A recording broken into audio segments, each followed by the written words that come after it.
Thomas Paine, Sam Adams, Benjamin Franklin.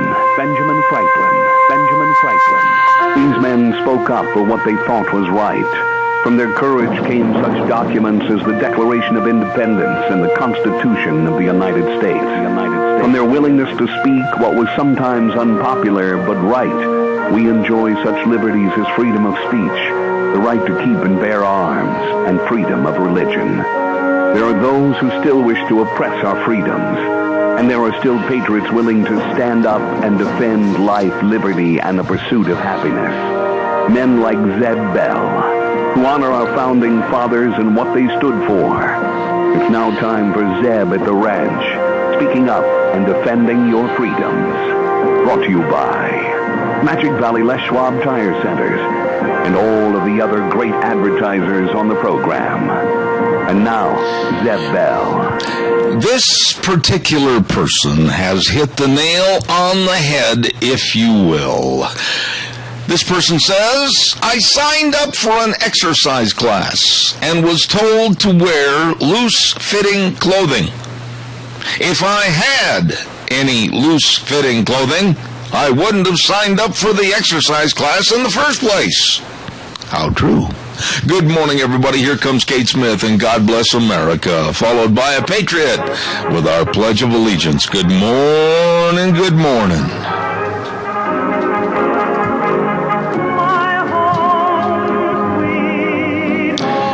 Good morning, good morning, good morning. There's that wonderful lady, Kate Smith, and God Bless America. Good morning, everybody. I'm Zeb Bell, Zeb at the Ranch on a Monday with our major sponsor, your Magic Valley Les Schwab Tire Centers. Why do I feel like I'll get a call from Randy Wynn this morning?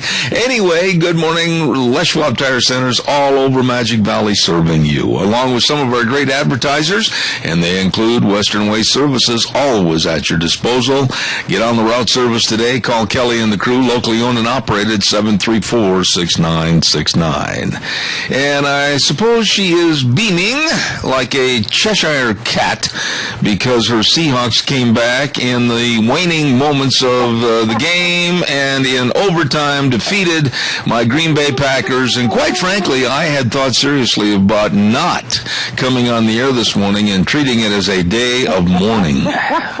You know, honestly, okay, so at the half, I honestly thought that Seattle had lost the game. I was like, oh, Green Bay. And, you know, I really am a Green Bay Packer fan, so don't get me wrong. I really love Green Bay. However, when they go up against Seattle, I've got to go with Seattle every time. And total nail-biter of a game the entire way from the half on. When they tried the onside kick, and Bostic, number 86 for the Packers, muffed it. And he is a hands-on player because he's one of the tight ends. I said to Deanne, I have lost. Honestly, the Packers, considering they were at CenturyLink Field on Seattle home turf, they really came out and played a great game all the way to the very end. Yeah, but do you realize the opportunities that were muffed, one of which was on the 6-inch line? Yeah. And if those had been converted to points in the form of touchdowns, they would have blown Seattle out of their own stadium. I know. And look at all of the mistakes that Seattle made and how many interceptions did Wilson throw. My Aunt Miriam has not taken her head out from under the pillow yet. I called her up and I said, Miriam, how you doing? She goes, I said, take the pillow out of your mouth, Miriam. She said, I'm crying too much. Oh, you know, all I have to say is that was one of the most exciting playoff games, I think, in the history. Complete nail-biter from the second half on.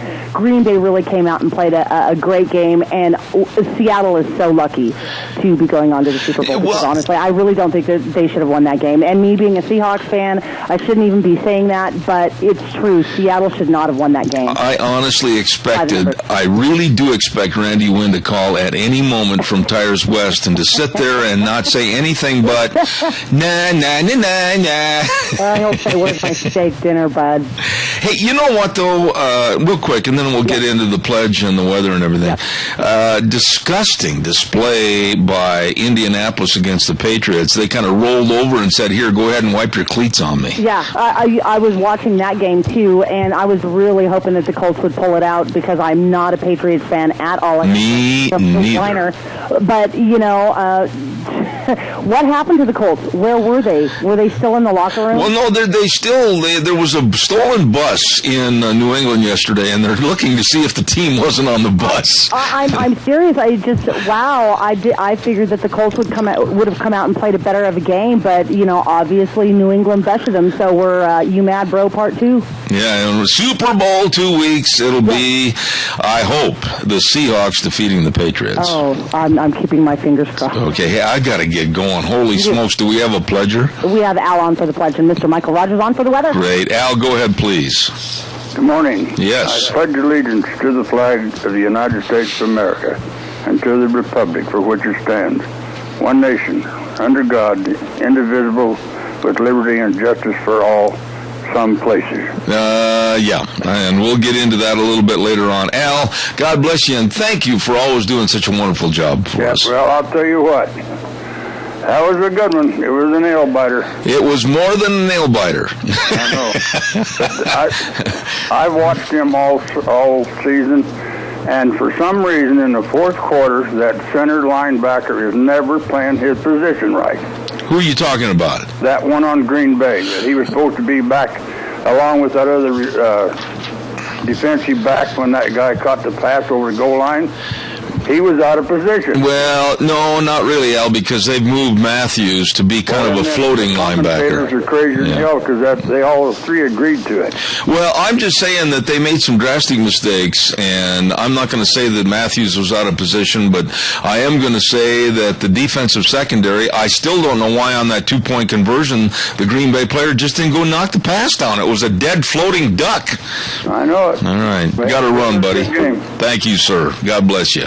Have a good one. Hey, weather forecast, and I know Michael's saying, are we going to have one? Yes, I'm coming. I'm hurrying. I'm late. Cheney Flooring and Home Design, 1228 Oakley Avenue in Burley, with our wonderful friends, the Cheneys. And I'll tell you what, if you're decorating for Valentine's Day, they've got all the decor and different reds and pinks and everything over at Cheney Flooring and Home Design, 1228 Oakley Avenue in Burley. Look for the blue door. Give them a call, 678-6945. Here now, Michael Rogers weather. Here now. Hi. Go, Mike. How are you? I'm good. Go ahead. I didn't hear anybody. I was kind of like in Neverland. Morning, everybody. Instead of a brand spanking new week of you, me, and weather, you're going to have a lot of sun, a lot of clouds, and a lot of fog all week long. Your temperature is going to be in the upper 30s. The overnight low is going to be in the upper 20s. There you have it. Enjoy the weather. It's the only weather you got. MichaelRogersWeather.com, brought to you by Cheney Flooring and Home Design at 1228 Oakley Avenue in Burley. Look for the blue door. You'd better believe it. 678-6945. Wonderful, wonderful people. Oh, my. Let's take a look here real quick. I've got to catch up. I'm running a little bit late. Daryl's Cleaners. I want to remind you, took a great big bag of clothes into Daryl's Cleaners the other day. They are phenomenal. And every time I go in there or near there, I'm always running into somebody that says, thank you for telling us about them.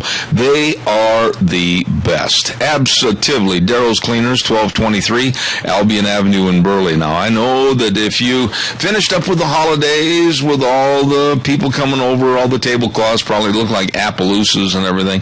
Make sure you don't just pack them away. Get those stains taken care of and get them all cleaned and packed away nicely for the next Christmas season. So take everything in there to Daryl's Cleaners. It'll come back looking brand spanking new. Kevin and Cindy at Daryl's Cleaners in Burley. Oh, and by the way, let's not forget our friends at SafeLink Internet. 677-8000, the number to call. Say no to the wintertime blues with high-speed internet and get the first month free. That's right, free installation. Wow, no contracts. No credit checks, bit my lip. Unlimited data, that's data with an A at the end, and price is starting at just $24.95. You'd better call them today and tell them Zeb sent you. 677-8000. And that's, of course, SafeLink Internet, Idaho's #1 choice for wireless internet. Today is Martin Luther King Day. Yes, it is. And I will say this in fairness, and I mean this. All three races of mankind, whether it's the Mongoloids, Caucasoids, or the Negroids, could be and should be appreciative of the words of bonding and cohesiveness and what he did to try to stimulate peace, but yet have equality and fairness. He did so much to unify, but yet, now today, Obama has done so much to divide. Now, that's not just me speaking, because I don't like Barack Hussein Obama, which is a gimme. But it's also the voice and the words coming from people like Martin Luther King's granddaughter that has spoken out rather vehemently against Barack Obama as a divider and not a unifier. But today is Martin Luther King Jr. Day, and I hope that some of the aura of today will rub off on a lot of people and will remember that we're all God's children, but some of us just a different color. Okay? Speaking of Obama, he is coming to Boise State University. Why? I haven't figured that out yet. And I think I have some reasons, and some of those reasons are very scary to me.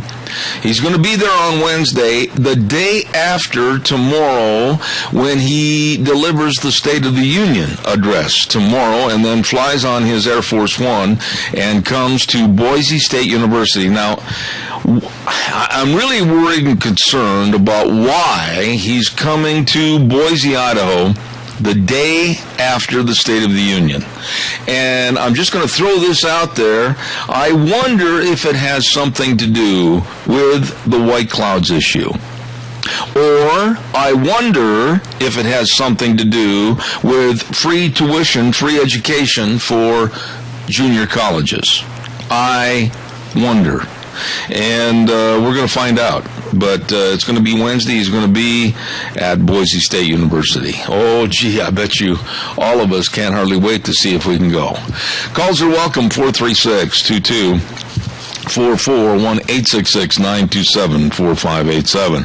I want to remind you about our friends at Valley White Home and Ranch. Oh, boy, they are good people. Sean, Mandy, the whole crew, 910 South Oneida, and Rupert. Yes, the number to call if you need assistance, 436-0141.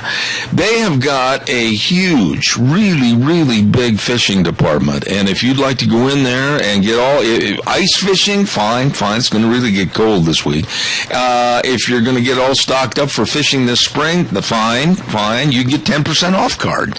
Go in and ask them about that 10% off card, and you can use that card for the rest of the year at Valley White Home and Ranch, 910 South Oneida in Rupert, and they've got all your gloves and your jackets, everything at Valley White Home and Ranch. You stop in and see those good folks today. Also, I want to say good morning and thank you very much to our wonderful friends at Ramsey Heating and Electric. And had a chance to, be with Glenn and Rita on Saturday evening, along with some of the great folks, and just had a wonderful time. You can stop in today at Ramsey Heating and Electric at 2600 Overland Avenue in Burley and check out a package or even just one uno if you want it, quality air filters for your furnace at Ramsey Heating and Electric. Make sure that your furnace runs smoothly and efficiently with furnace filters from Ramsey Heating and Electric, 2600 Overland Avenue in Burley, where they always provide the very warmest of winters and coolest of summers at Ramsey Heating and Electric. Good morning, caller. You're on the air. Good morning, Zeb.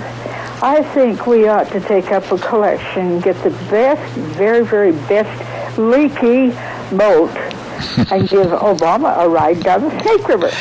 Now, Helen, you're going to get us all in trouble for wishing and saying something that might be detrimental to Barack Hussein Obama, so be careful, Helen. Well, if you want to go a little bit further, if I went to that, I'd spit on him. Now, Helen! Helen. I love him. No, that's not a tone of endearment, Helen. I didn't intend it to be anything but what it was. I know that, Helen, and you're just backing me into a corner and you're making me fearful. Don't. If they come for me, I'll never mention you. Oh, yeah, bet. Thanks. God bless. Have a good day. Bye-bye. Hey, listen, if Policeman Dan Bristol is out there this morning, Dan, I disagree. You wrote a column in the paper that I really don't care about Idaho Code 49-641 about left turns. I really don't care because the way, and I'm not putting the onus on Policeman Dan, but the way that his article was written is that if a driver, I'm giving you a quick synopsis on this because I want some calls, including Dan. If a driver is making a left turn and crosses over, and I'm going to say this in layman's terminology, crosses over a set of double yellow lines, that is, according to Idaho Code 49-641, an illegal left turn. Now, stop the bus for a second.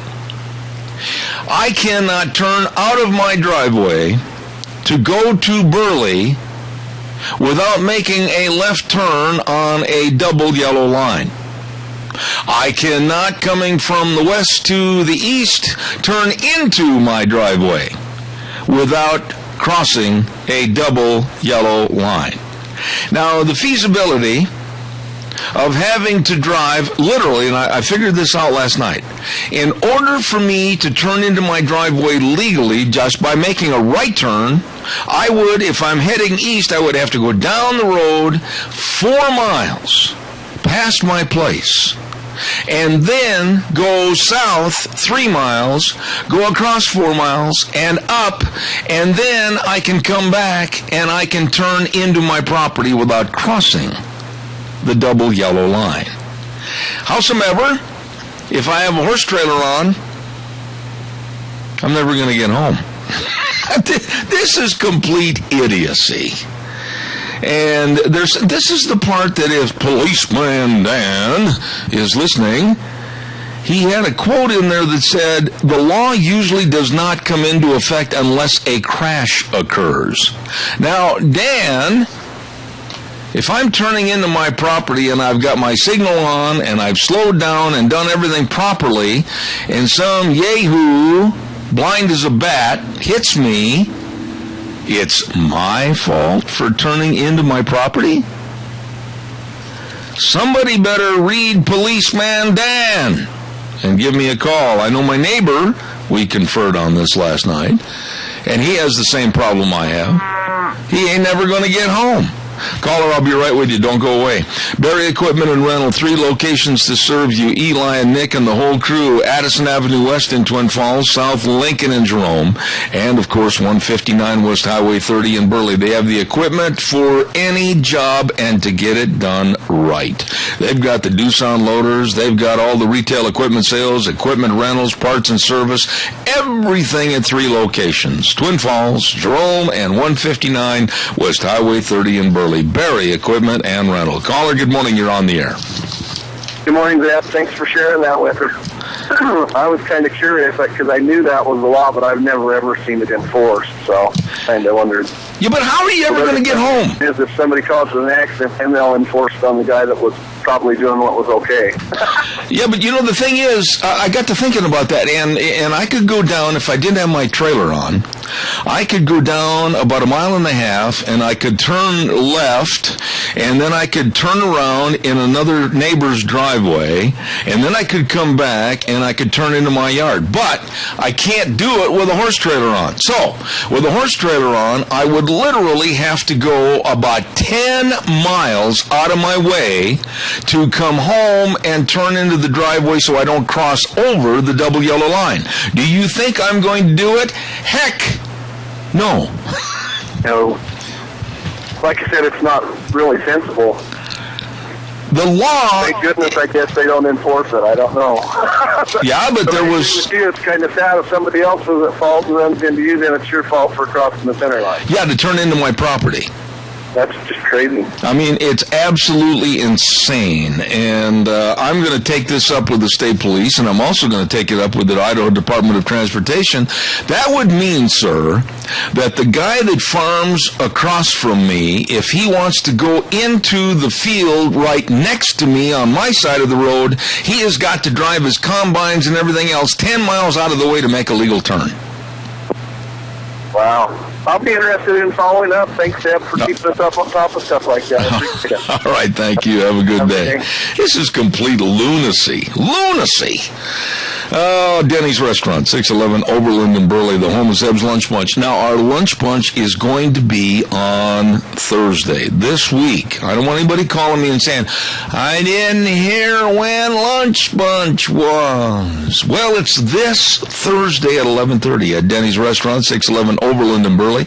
And we're going to have all kinds of gift cards to give away and great service, and the food. Oh, the food is always delicious. Denny's Restaurant. They've got another location, too, at 291 Pole Line in Twin Falls. Absolutely phenomenal. Denny's Restaurant. Breakfast, lunch, or dinner, you stop in and see those good folks today. All right, give me a call, 436-2244-1866-927-4587. The lady that wrote this letter, evidently to Policeman Dan, said that she got picked up, and the policeman told her that she had made an illegal left turn. What? Good morning, caller. You're on the air. Hello, Zeb. Yes. This is Eloise. Yes. Do you remember me? I do. God bless you. How are you? Well, I'm doing good. I just wanted to tell you I got a ticket one time in Burley for turning.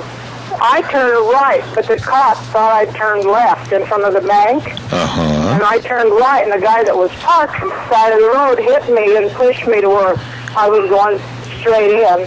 But the cop started to give me a ticket till I told him that I was actually going right instead of left. He thought I had turned off through the double line. Oh, my goodness. So he was going to give me a ticket, and I see people in town all the time turning left on those double lines into the banks. How are you not going to do it, though? I mean, it's like where I live, there is a double yellow line right in front of my place. I guess maybe I'll just pay the mortgage, but I won't live there because I can't turn in there. Yeah. Yeah, well, in town, the people could go around the square and get in, but a lot of people, nobody does it. They all turn left. And I am going to continue to turn left. I know that sounds very obstinate on my part, but so be it, because it's silly, frivolous, and it's a waste of time. And actually, you're opening yourself up for possibly an accident by turning around and backing into a driveway, everything else. It's absolutely insane. Yeah. Well, it's good to hear from you. God bless you, and I hope you have a wonderful New Year. Thank you for calling. You too, Zeb. All right, take care. There is such a nice lady. I really enjoy her and her family.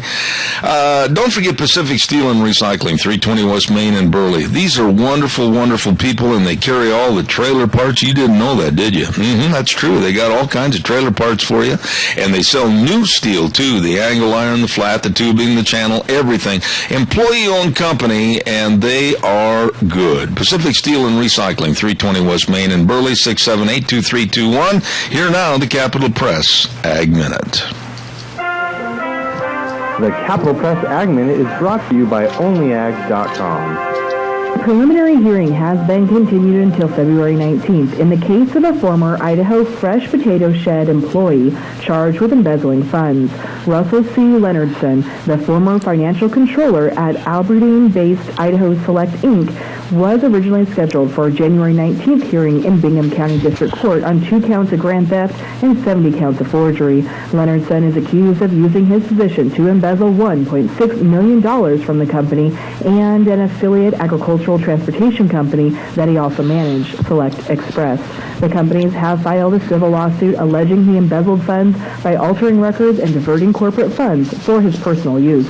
With the Capital Press Ag Minute, this is Hannah Brose. To receive instant, exclusive, unlimited access to the West Agricultural News Source, register your account today at CapitalPress.com. Oh, thank you very much. CapitalPress.com, brought to you by Pacific Steel and Recycling, 320 West Main in Burley, 678-2321. Wonderful people serving you.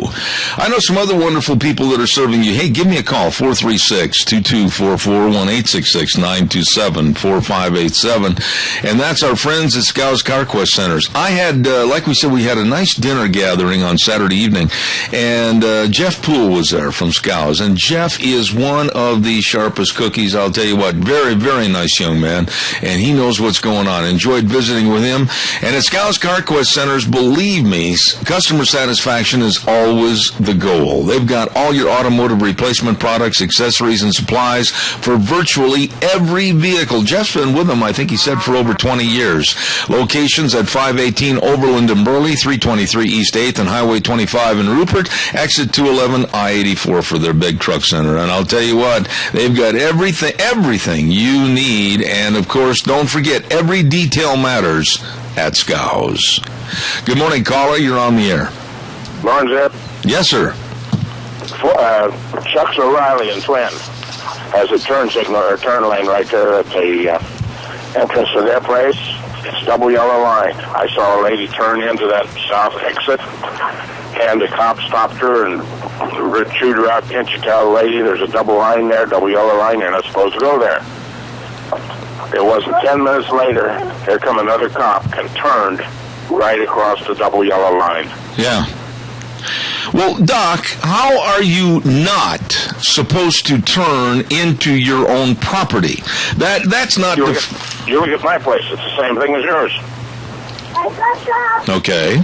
All right. The Murtaugh Road is almost all double line. That's true. That's true. So, Doc, I think here's the deal. You're just going to have to start packing the tent with you, because if you don't come the right way, you're going to have to stay away from home. No, it'd be a good test case in the courts when they want to tie it up. I agree with you.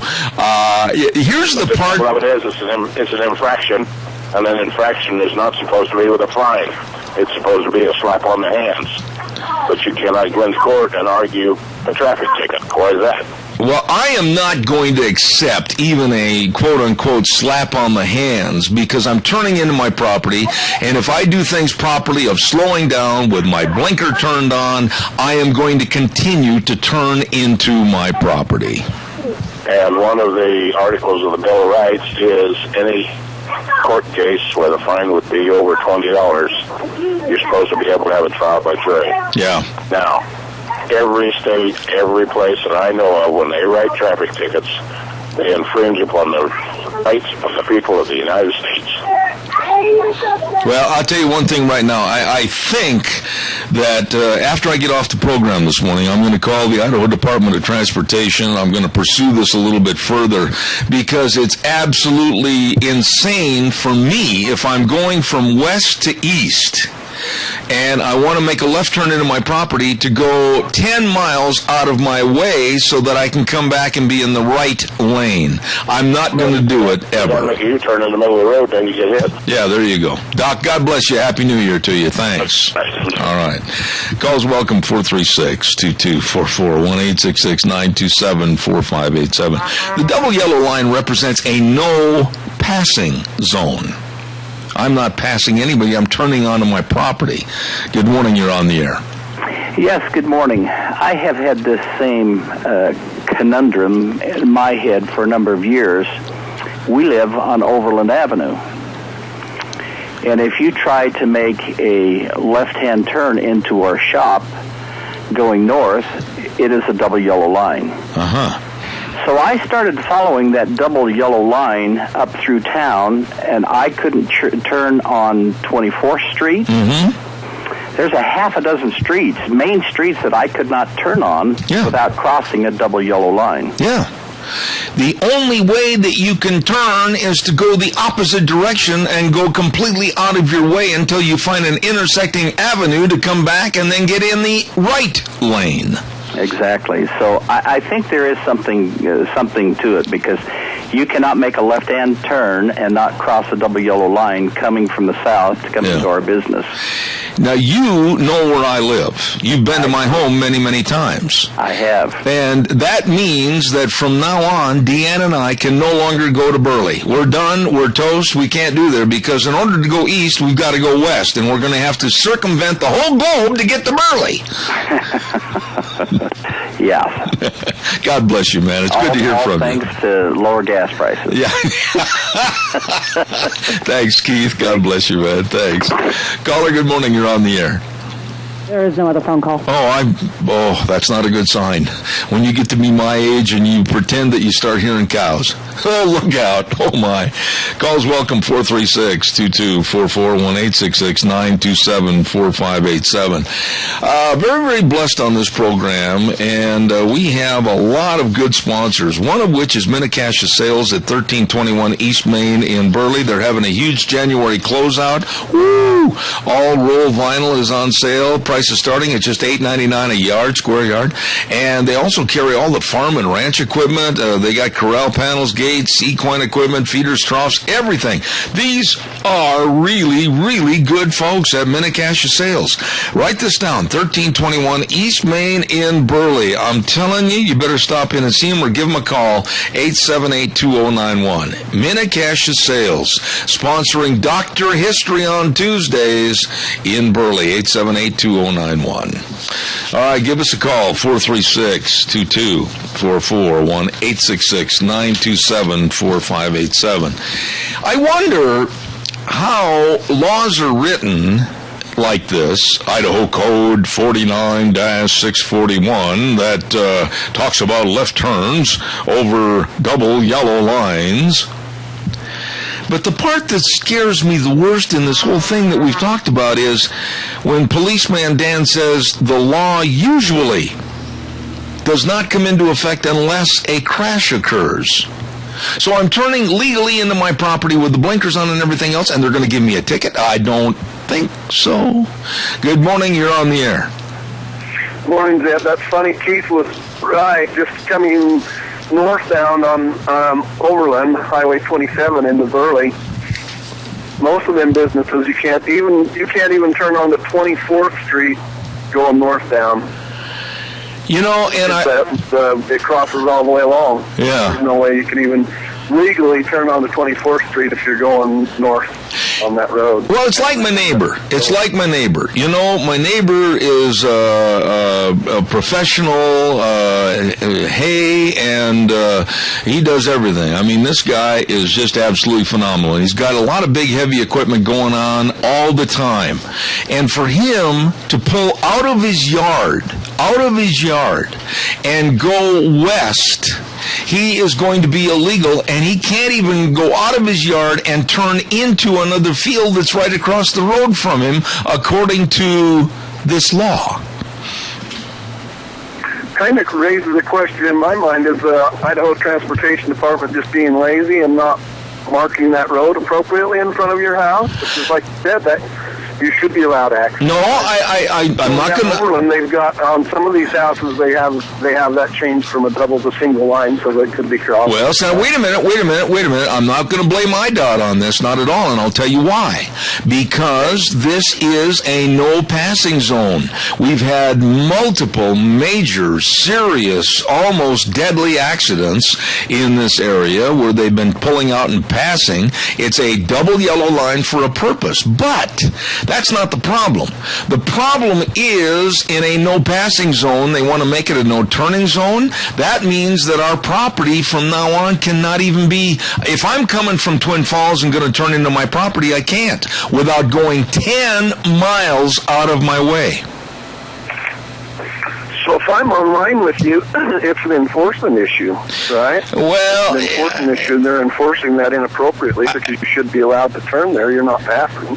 Yeah, that's exactly right. I think it's an enforcement and a verbal faux pas issue to where they've got it so that some yahoo addressed it that if you make a left turn over a double yellow line, you're guilty of Sodom and Gomorrah and everything else. And I tell you what, this is ridiculous, and I'm going to go see if I can't pursue it.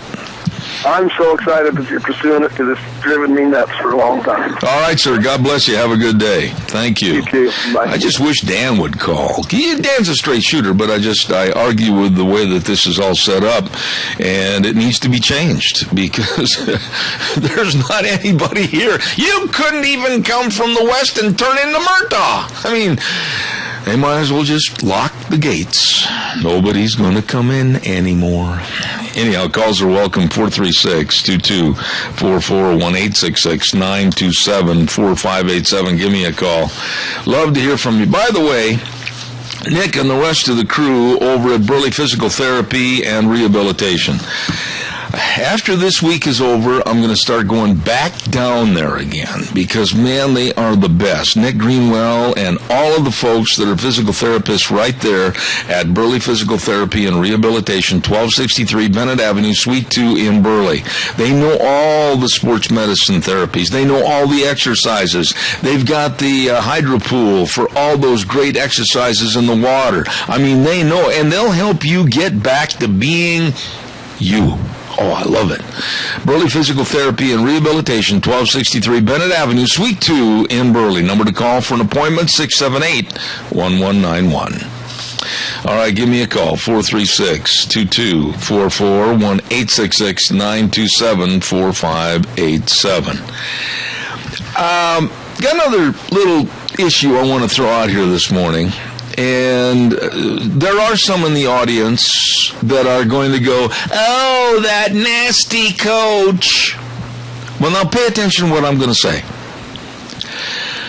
A coach of a girls' basketball team is in jeopardy of losing his job because his team beat the other team 161-2. It wasn't a cliffhanger. It wasn't an option of going overtime. I mean, 161-2. But this coach had pulled all of his first string. This coach had pulled all of his second string. And he was playing players that hardly get any floor time whatsoever. And people are upset. Oh, he ran up the score 161-2. I'm just so infuriated with that kind of thought. Look, when you put a kid in a game, or, in this case, a team of players that don't get a chance to play very much, they want to do their best. You cannot ask those kids to cheat. You cannot ask those kids to do less than their best. Go down the court, throw the ball out of bounds. Go down the court and just pass it. No, you can't expect these kids that don't get a chance to play very much not to play their best. They have every right to get on that floor and try to do the very best with the talent that God has given them. If the other team and the other coach wanted to throw in the towel and say, that's it, man, you're wiping us out. Thank you very much. You're just too darn good for us. Thank you for the lesson. We'll try harder next time. But why go after winners? Why go after and degrade and demonize a team that is doggone good and then say, well, we got to get rid of the coach? You know, you start pulling up in a game and not playing your best or your hardest, and injuries occur. And it's almost like in basketball, you're just, well, shoot the ball, but don't try to hit the net. That's like teaching a kid, like I said a moment ago, to cheat. And I find that extremely offensive. If you, as the losing team, are not good enough, and you as one of the players on that team are getting your butts kicked, that's not the winning team's fault. That's your fault. Try harder. Give me a call on that and let me know your thoughts, because it's always, in this day and age of wussification of America, they're always after the people that are successful. And I find that disgusting. Weather forecast is brought to you by Red's Trading Post, 203 Fifth Avenue South in Twin Falls. They've got a great selection of exclusive and limited edition firearms and all the big names, Browning and Beretta, Weatherby, Ruger, Benelli, Smith & Wesson, Winchester, you name it, they're right there with all the accessories and the ammunition. Caller, I'll be there, stand by, don't go away. But right now, here is Michael Rogers with the weather. Hello, everyone. Michael Rogers with Zeb the Ranch. Not a bad day to start off the first day of the work week. Branch taking new week of UB and weather. Mainly sunny for today, 38 for the high. Cloudy tonight, 27 for the overnight low. Enjoy the weather. It is the only weather you got. Thank you, Michael. Appreciate it. Brought to you by Red's Trading Post, 203 Fifth Avenue South in Twin Falls. Ryan and the rest of the crew at Red's Trading Post. Caller, good morning. You're on the air. Good morning, Zeb. Condolences. Man, you have to find ways to lose a game, but that was unbelievable. They found a lot of them. You're ahead for 56 minutes, and then the defense seems to have already packed it in. Yeah. And anyways, unbelievable. Yeah. That's the way sports is. In your comment, though, I can remember in junior high playing a game, or I should say the high school was playing a game, and they were playing a game that had not won a conference game. The team that had not won a conference game all season. It was the last game. They were playing on their home court. I remember this one star coming down for our team, a high school team, and they were way ahead in the first quarter, and made the comment, basically, should I hit this one? Well, they were way ahead. They ended up losing the game 43-42. Yeah. I'll tell you, that was a real humbling experience, and one I'll never forget, that you don't ever take anything for granted. But you're right about the wussification of, people. We're supposed to everybody just play fair, and, not try to really win and excel. I can remember we had really good varsity teams, so a lot of us got to play the full last quarter, and obviously we're trying to impress the coach. Yep. And of course we just kept playing like it was a fresh game for us. But that's the way sports should be played. It's like going into a boxing match. You don't pull punches. It's like slipping a block on a football field. You don't do that. It's like purposely missing a basket shot. You don't do that. You do not teach kids to cheat. You do not teach kids to play less than what their ability is. That's wrong. Absolutely, Bo. I know every time I got out there, some nights that basket looks like it's about a foot across, and other nights it looks like it's 4 feet across. I mean, the way your shooting ability varies from one night to the next. You can see that with the pros. Yeah. One night they can't miss, and the next night they can't hit the bright side of a barn. And, so you just play as hard as you can. You win some, you lose some. Hopefully you win more than you do, but the main thing that I wish they would bring back, they've done away with the sportsmanship trophies or, awards during tournaments and so forth.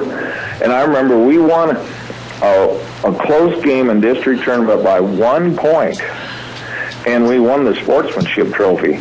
And I can tell you, that takes a lot when you're just back and forth and back and forth. Yeah. And to be good sports, but that's not taught anymore, unfortunately. Well, you don't teach kids anything, I think, about sportsmanship when you're actually encouraging cheating by teaching them to play less than what the talents are that God gave them. Oh, absolutely. And then if the team, fortunately, our coach, if we got far enough ahead, the reserves got to play. By the time I was a senior, we ran out of players. Yeah. There was really only 4 of us that could hit the basket. And the 5th one was a good defense, but couldn't hit the broadside of the barn. So we still ended up winning third in state, but we just run out of players. Yeah. When I was a freshman, sophomore, my gosh, it was hard to make the traveling team. There you go. You know. Adrian, I appreciate it. I got to do a commercial. Thank you so much. I appreciate your input this morning. Thank you. You're right. Have a good day. You know, I will be more than happy to go toe-to-toe with anybody on this. But you don't criticize and critique and then demonize greatness and fair play and honest play. I just absolutely find it just appalling that they would go after the coach and they would go after the team and they would demonize the team and say, oh, wow, that's terrible. They ran up the score. Listen, they went through the first string, they went through the second string, and they had nothing but the bench warmers in the game, and they were whooping up on everybody. You just find things that are going to happen like that. It's life. But to sit there and demonize great play, oh, they beat us 161-2. Well, pull your bootstraps up, try harder the next time, or don't play. You've got that option. Calls welcome, 436-2244, 1-866-927-4. No. I do not ever feel sorry for a team or a person that gets its butts whipped. Not at all. But I do absolutely salute them for trying. Don't forget your Magic Valley Les Schwab Tire Centers. All 7 locations serving you with all the performance tires that you need for your vehicle. You betcha. They got all your traction tires. And they've got all your performance tires, like the Strategy and the Proxys S2. And you name it, they've got the tires that'll get the job done for your particular style of driving. That's right. And, of course, you know that they've got the best in batteries. Yes, they do. You better go in and have your battery checked and make sure it's going to get you through the wintertime. And you know they've got the best in brake service. Yes, they do. And that's, of course, with all 7 locations. Lane and Rupert, Dave on Blue Lakes and Twin, Mike and Buell, Mike and Jerome, the Twist family in Paul, John on Poline in Twin Falls, and Randy that I owe a restaurant to on Overland and Burley. Your Magic Valley Les Schwab Tire Centers. Good morning, caller. You're on the air. Good morning, Zeb. Yes, sir. I remember when I was in Little League, probably 8, 9 years old. We was playing, and we never won a game all year long. Mm-hmm. But you know what? Every time there was a game, we was there and we was excited. Every time we had a practice, we was there and we was excited. We wanted to play. Yeah, but wait a minute. How would you have felt? Even, let's say that it might have been junior high or even high school. How would you have felt had you known that the other team was purposely missing shots or throwing up great delectable pitches that were fatter than a doggone watermelon in the strike zone, or slipping blocks or whatever? How would you have felt if the other team was cheating to help you? I would not have any respect for them. There you go. I wouldn't. I don't care what people say. If you're out there and you can't do your best, if you're willing to sell yourself, which I guess would be a way to put it, to not hurt somebody else's feelings. Yeah. Because you've got the, like you say, bench warmers, the water boys in there. And those kids never get a play. My God, let them play. Let them do their best. Yeah, but see, right there, Doug, is the key to this whole story. They put in this first, second, and they were resorted to the third string, and those kids were good. But if you, as a coach, call a timeout and say, okay, now you go down court, miss the pass, throw it out of bounds, and then on the next time down the court, you go up and make a shot, but hit the back of the backboard, you are disgustingly cheating. You are. And you're telling, when you do that, if you do that and tell the kids to do that, you are basically deflating their bubble. That's right. you're causing more harm than you are causing good. But why is our society, Doug, come up with this wussification of America? And I'm going to talk a little bit more about that later this morning about boys' toys. But why are we allowing this wussification to say, oh, well, you beat us, shame on you, you're the bad guy?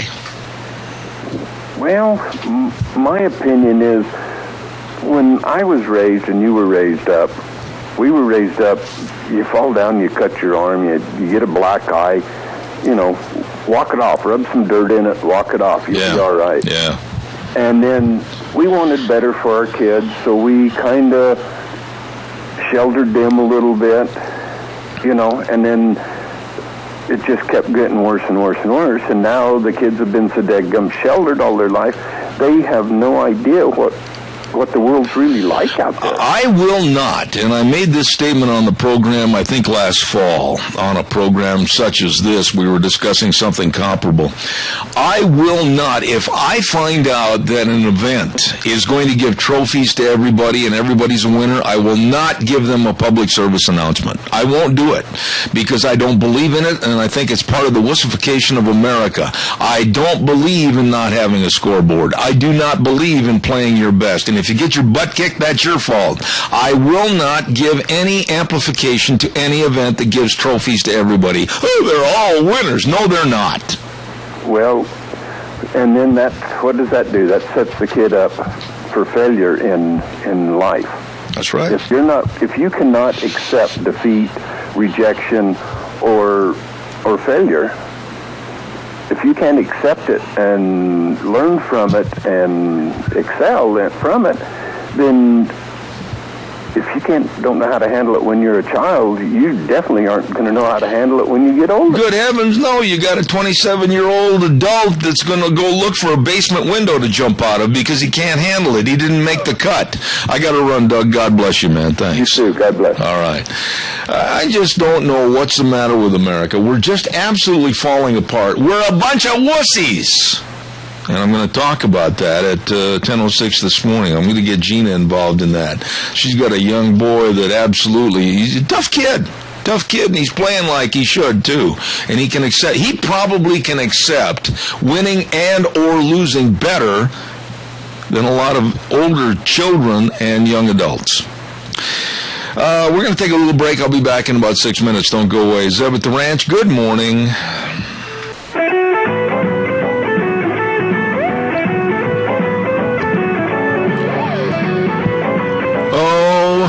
I think we did rather well that first hour, upsetting quite a few people. Oh, well.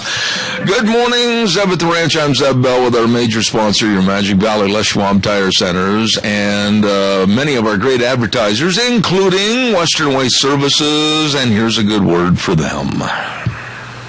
From the canyons of the Snake River and all across southern Idaho, we're always at your disposal. Western Waste Services, we care about our community, our resources, and this great land.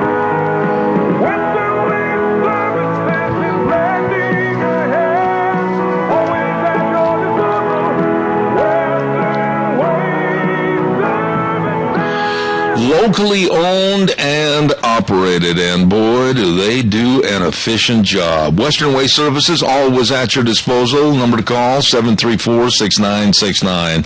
Serving all of Magic Valley and all of the Mini-Cassia area. Yes, I said all of the Mini-Cassia area. Residential, commercial, industrial, construction, special events.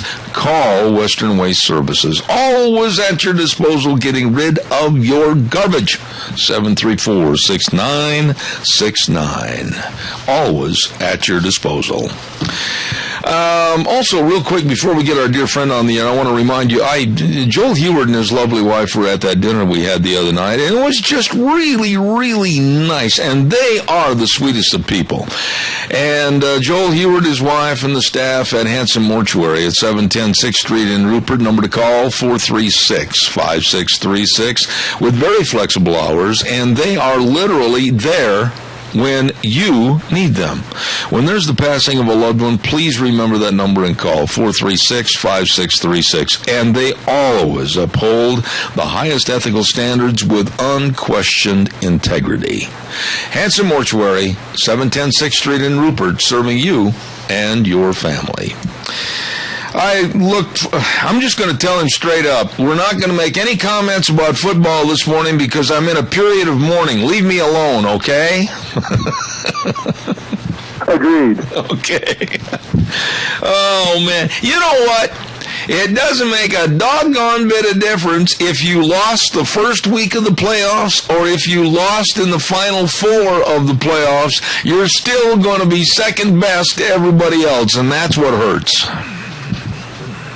It's painful. I watched the game, the last minute and 22 seconds. It was like, no, you're ahead the whole game, and all of a sudden, everything turns around. Oh, my gosh. If one defensive back would have stepped in front of a pass, but instead that didn't happen. And Aaron Rodgers just didn't get to go to the big dance. And, of course, neither did Peyton Manning. And that's the way it is. Yeah, I know. That's the way it is. Hey, Frosty, I got to get into some serious subjects here this morning. The more I study this man, Barack Hussein Obama, the more I see and hear and talk to people back in Washington and New York and Texas and other places about what he is planning on doing for the last 2 years of his administration. The more I hear about how he tomorrow night on that State of the Union message wants to just absolutely gouge us $320 billion more in new taxes. Everything we said about this man over 6.5 years ago was spot on. I don't trust this man. I don't like this man, and I think he's going to be the ruination of this country. Your thoughts? There is no question that this man in the White House is operating against the American people. He's against the U.S. Constitution. He is doing everything he can to saturate this country with immigrants, both legal and illegal. He certainly is on a strong course to import anywhere from 75 to 100,000 more Syrian Muslim refugees. And if anyone is following my series, Impregnating America with Muslims, please go to newswithviews.com today and you'll see part 7. And, of course, I'm calling for a cessation of immigration of all Muslims because they are literally poisoning the fabric of America. There's a new piece in one of the great websites where Obama warns Europe to better integrate Muslim immigrants. And, in fact, there's a bunch of Muslims screaming, "Je suis Muhammad," I am Muhammad, to counter the "Je suis Charlie," which is what all these Mohammedans just killed 12 journalists for expressing themselves, which, of course, literally destroys free speech in the Western world. And I guarantee you this, no one's talking about the fact that the Muslims in Europe are committing arranged marriages, they're committing female genital mutilation, they are bringing their 4 wives in and calling them part of the family, which is against the ethos of France and of England and of Norway and Sweden. They're literally corrupting the very essence of Western thinking and Western education and Western thought and Western freedoms and women's rights, first of all. And so here is Obama telling, in fact, this is what's called the lie of silent assertion. And here's the Prime Minister, David Cameron, said, and I'm quoting, "The battle facing the West is a long and patient and hard struggle, and that the enemy is a poisonous, fanatical death cult perverting the religion of Islam," unquote. Well, no, he's not. It's not perverting the religion of Islam. The religion of Islam is a religion of conquest. It's a religion of violence. It's a religion that overwhelms any country that it comes into. And that's what it's doing to all of Europe right now. And in fact, that's what it's doing here in America. And it's a matter of time before more and more of these violent aspects of Islam, literally perpetrate themselves into America, certainly into Canada, and that we keep bending and bending and bending. And it's really sickening because Obama said this, I'm quoting this, there are parts of Europe in which this is not the case. And he said, our biggest major advantage is that our Muslim populations feel themselves to be Americans. And there is this incredible process of immigration and assimilation that is a part of our tradition, said President Obama. Well, that's not happening with Muslims. They do not. They will not. They cannot assimilate into Western countries because they have a diametrically opposed economic system, certainly a diametrically opposed religious system that really feeds on conquest rather than assimilation. I refuse to be a part of what Mark Twain said back in 1860, the lie of silent assertion. And of course, that's the lie that says, well, everything's just working fine, we don't have to deal with it. And of course, as you all know, slavery was the lie of silent assertion way back in 1860, and no one in the North wanted to talk about it. The press completely ignored it, and of course, it erupted into the Civil War. Here in the United States, we keep pretending, our leaders, the President, the Congress, keep pumping all these Muslims into this country and thinking that it's all going to work out right. And of course, that's the lie of silent assertion that will lead to our own Civil War. You're going to see I Am Charlie here in America when a bunch of Muslims start murdering a bunch of cartoonists or satirists or journalists who say anything against Islam, even though it's killing us and it's destroying our schools and destroying our foundation of our republic. Until that happens to me, if it should happen, I'm going to stand up and say something about it, because I will not tolerate my country being overwhelmed and completely subverted by Islam and all the adherents of Islam. I want to, and I really appreciate and respect what you said, but I want to go back to the border. About 6-7 days ago, after last Monday, I had called Frosty at his home, and I said, hey, turn on such and such station and try to get this video called The Border. And I don't know if you managed to catch that evening or not, but it was infatuating and just attention-grabbing, the way that thing was done to really lay out the problems of our border in the United States. Did you have a chance to catch that? Well, I did. And the thing is, I was down there on the border. I was on the border 4 different years, right? With John Slagle and Gunny McCann, who were 30-year Border Patrol agents, and so I can attest that that's exactly what has been going on down at the border. And the fact is that the Congress of the United States and the last 4 presidents have absolutely neutered the Border Patrol. They have absolutely made sure that all of these illegal immigrants have come into this country. They have absolutely made sure that we have not stopped any terrorists from coming in the country. And so, in fact, I still talk with John Slagle, and he wrote a book called Illegal Entries, and he said it's a farce. It's a complete farce. We have no internal enforcement of our laws here in the United States for the last 25 years. None. We just don't do it. And we certainly are not guarding the borders. You can walk across the Mexican-American border at will anywhere, other than a few places like, close to California's San Diego corridor and a few other places. But as far as a fence, as far as border agents that can stop these people, it is not happening. And that film actually portrayed it very, very well. And I can attest to it. I was down there. I saw it. That's what's going on. Our country, are in grave danger because we're still importing, at least according to FAIR and of course, the Numbers USA with Roy Beck, somewhere between 500 and 700,000 illegal aliens are still pouring over the border every year into our country and melting into all of the other illegals that now inhabit our country. You know, one part of the video, as I said, I was just absolutely engrossed in this video. It was done so interestingly and differently than what Hollywood would produce.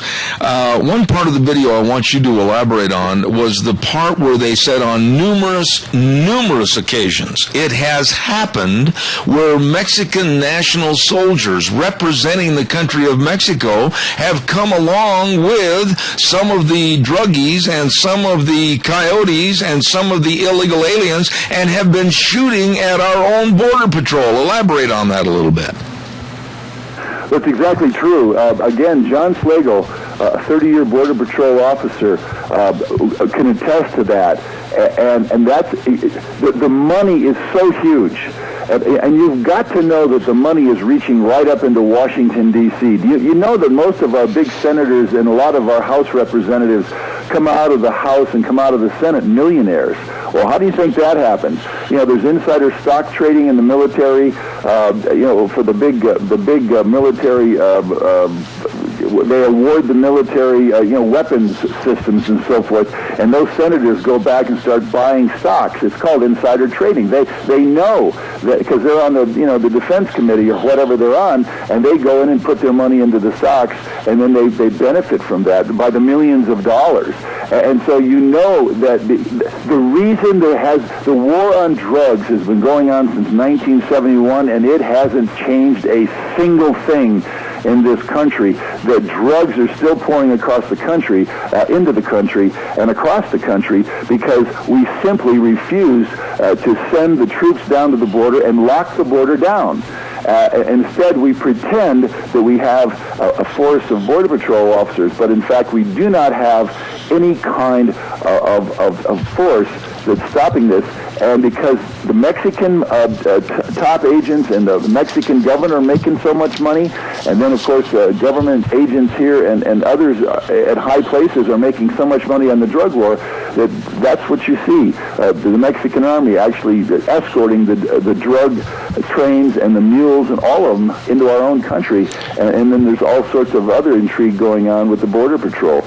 And so what you're seeing is the American people are not being served. That's why drugs are all over our cities, all over our schools, and it's been continuing since 1971 without pause. I want your response to this immigrants, they call them immigrants. I'm going to call them illegal aliens. I'm going to not be politically correct. Illegal aliens can now get Mexican birth certificates in the United States at the U.S. consulate. I want you to elaborate on this a little bit.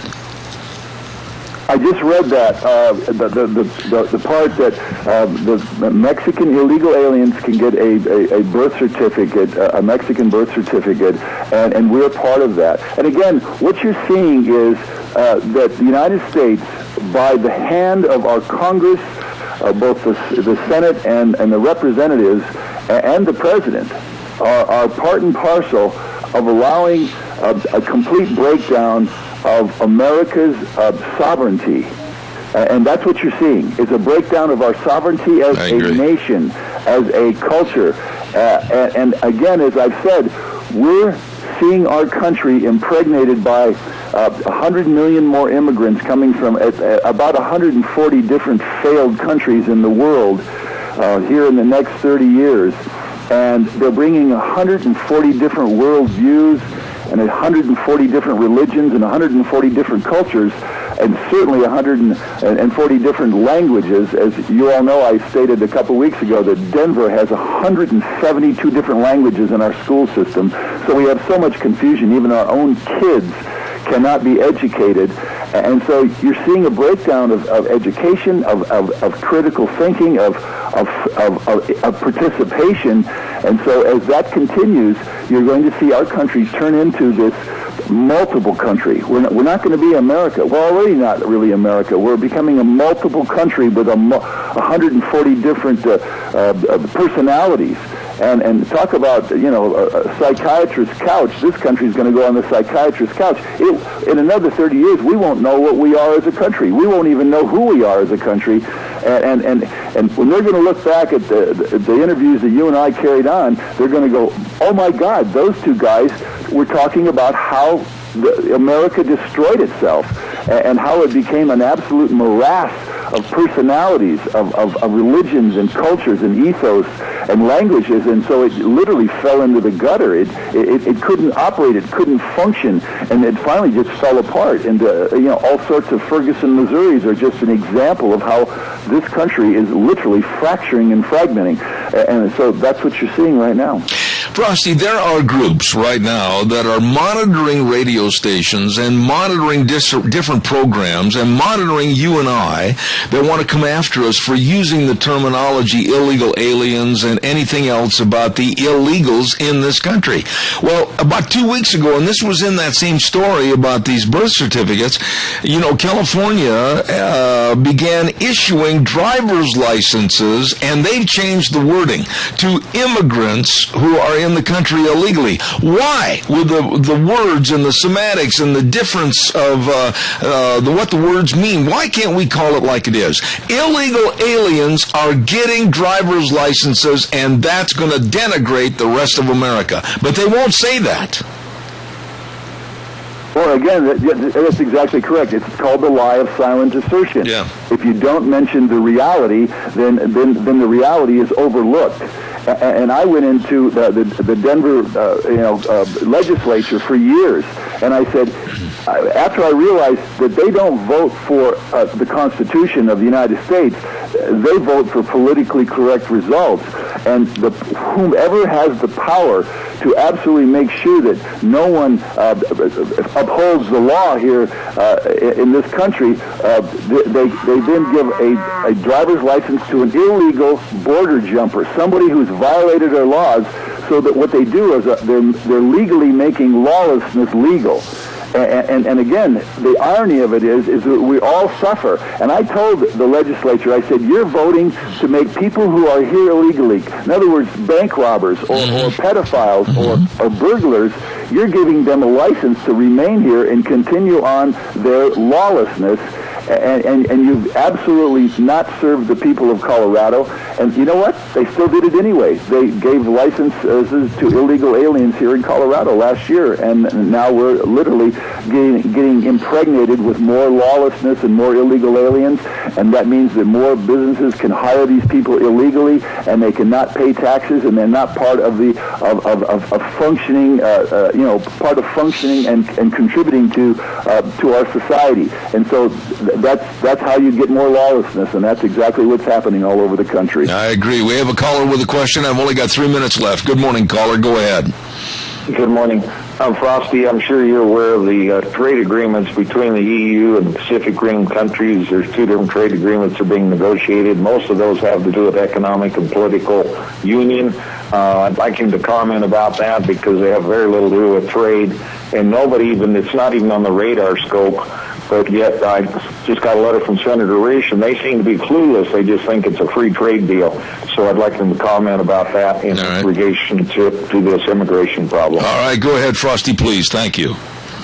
Well, in just a few seconds, you know what's happening with the trade agreements like NAFTA and CAFTA and right on down the line. And essentially, what these trade agreements are doing are literally going to create more, essentially, poverty here in America, because what we're doing is importing all of this junk from China, from India, from Bangladesh, from Mexico at these, much cheaper prices, and then we're putting all of the American workers out of work. We're no longer a manufacturing country.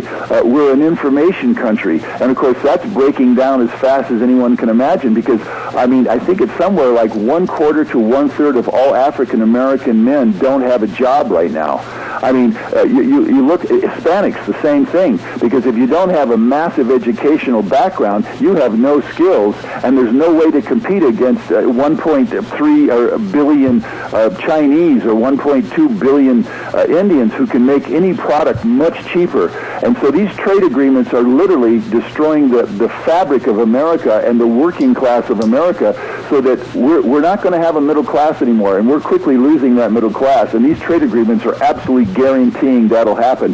So that shows you that your own representatives, your 2 senators, your House reps, and certainly all of Congress are working against the American people, making sure that we will no longer have a middle class. And that's about as fast as I can make it in a short time. You know, you did very well on that, but there were so many other issues I wanted to comment on this morning, and Hollywood was another subject as to how they denigrate our military. We'll get into that a little bit next week, but I want to say God's blessings to you, your family. Thanks so much for being on the program, and I feel bad about Denver. I feel really bad about Green Bay, but now all we can do is hope that Seattle beats New England, right? Of course. May the winner win. In the end, it's all entertainment. I always have to bring it back to the context that all sports are all entertainment, and we're so fortunate to be able to see the great sports out there on TV and in person, and I just cheer the ones that get out there and get it done, and that's all entertainment. Frosty, always a pleasure. Thank you so much. God bless you, my friend. See you next Monday. Godspeed. Thank you very much. Frosty Woolridge, Golden, Colorado. I appreciate him because he gives you straight answers. Appreciate it, Frosty. Thank you very much. Don't forget, let's ride. Vroom, vroom. Get your snowmobile going. Yes, sirree. They've got the Skidoo snowmobiles over at Let's Ride. Lots of snow up on the hill. You better get up there and enjoy. You better believe it. Oh, and by the way, open the door to the showroom and just look at all the four-wheelers, and maybe that'll trigger something in your mind. Maybe you have a four-wheeler, and maybe you haven't taken it in there and had it serviced yet for next spring. Don't wait till the temperature's 75 degrees and beautiful, and then you're going, oh man, I forgot to get it serviced. They've got a fantastic service department over at Let's Ride, Highway 24, between Rupert and Burley. Give them a call, 436-4771. That number again, 436-4771. Let's Ride. They've got something for everybody because that's where the fun is sold. You stop in and see them today.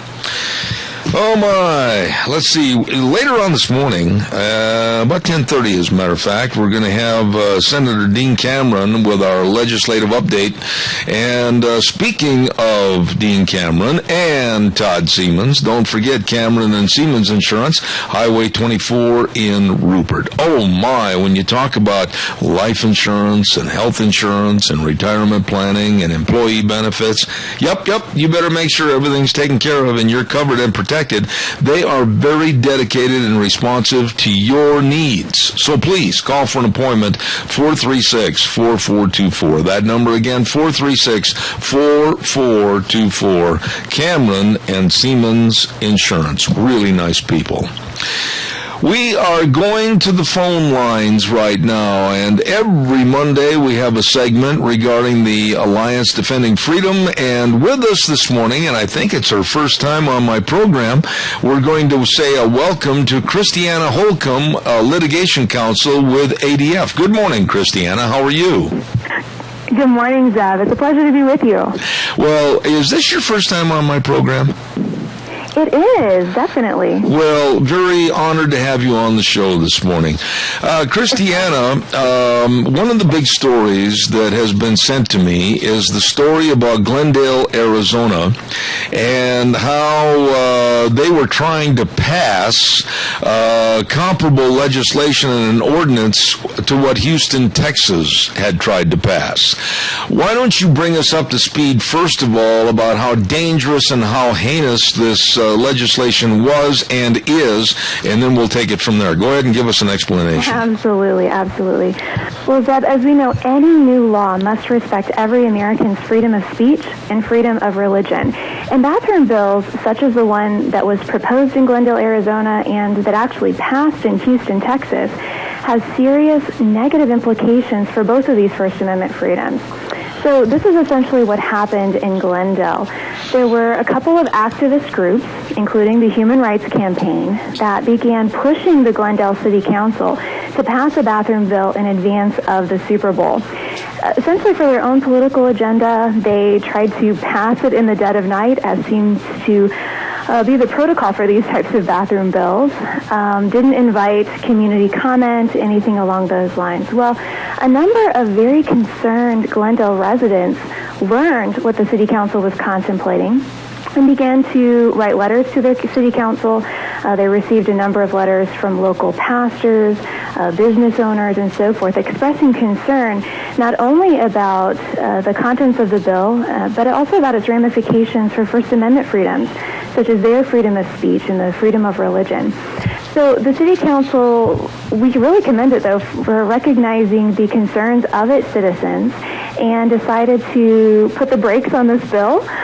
It decided not to cave to pressure from the Human Rights Campaign and really to step back, do some research, and investigate, first of all, whether or not this bathroom bill is even necessary, but then second of all, whether or not it can pass the bill without serious negative ramifications for First Amendment freedoms for all of its Glendale citizens. So right now, the bathroom bill in Glendale, Arizona, is on hold. It's pending research by the City Council. And frankly, we expect that after further consideration and after it does a little bit more digging into these types of bills, it will probably come to the same conclusion that a number of other communities nationwide have done, which is that they're absolutely unnecessary.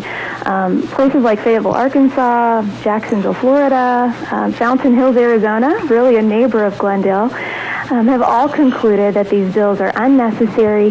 They have negative ramifications for First Amendment freedoms of business owners, of churches, and of other religious ministries within their communities. So we fully expect that the Glendale City Council will reach the same conclusion after further investigation and completely reject its bathroom bill. Okay, now, Christiana, I don't want to try to embarrass you whatsoever, but I think it bears mentioning and explaining some of the heinous parts of this bill, what they were trying to get as special rights, etc. I think we should discern just how dangerous this bill is. Sure. Well, it's pretty ugly, actually, Zeb, as you and I both know. But essentially what these bills do is they create special rights for sexual preferences. Right. And one of the main components of these bills is that they protect on the basis of what we call gender identity. The practical implications are that businesses, religious ministries, churches are no longer able to have gender-segregated sensitive areas. This means that men can be in the women's locker rooms, restrooms, changing facilities, and the like. Something that we know, Glendale citizens certainly do not want to see happen in their community, and really American citizens nationwide should push back on as well. This bill is not a stranger to even very conservative Idaho. The city council in Pocatello was looking at that. There were other cities that were looking at it. I find it disgusting and absolutely immoral. I know that Twin Falls was looking at it, and I absolutely appreciate the Alliance Defending Freedom standing up and calling it what it is. It's nothing more than filth being added to our society. Absolutely, Zeb. And not only for the privacy of every American citizen, but frankly for the protection of their religious freedoms as well, because what we're seeing nationwide with these bathroom bills is that they elevate sexual liberty over religious freedom and our fundamental freedoms like free speech and free exercise of religion. And we certainly want to, every new law must protect those fundamental first freedoms. Who, and I'm not trying to be vague or I'm not trying to be uneducated on this, but really who is the main financing agent to keep these bills alive and keep throwing them up, like in Glendale, Arizona, the home of the Super Bowl, or down in Houston, or even in Pocatello? Who is financing all this? Well, Zeb, that's difficult to ascertain, but we do know that the Human Rights Campaign is a major player in most of these bathroom bills nationwide.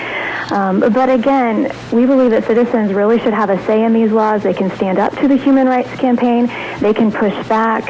When they take action, when they write letters, when they contact their city council members, they listen.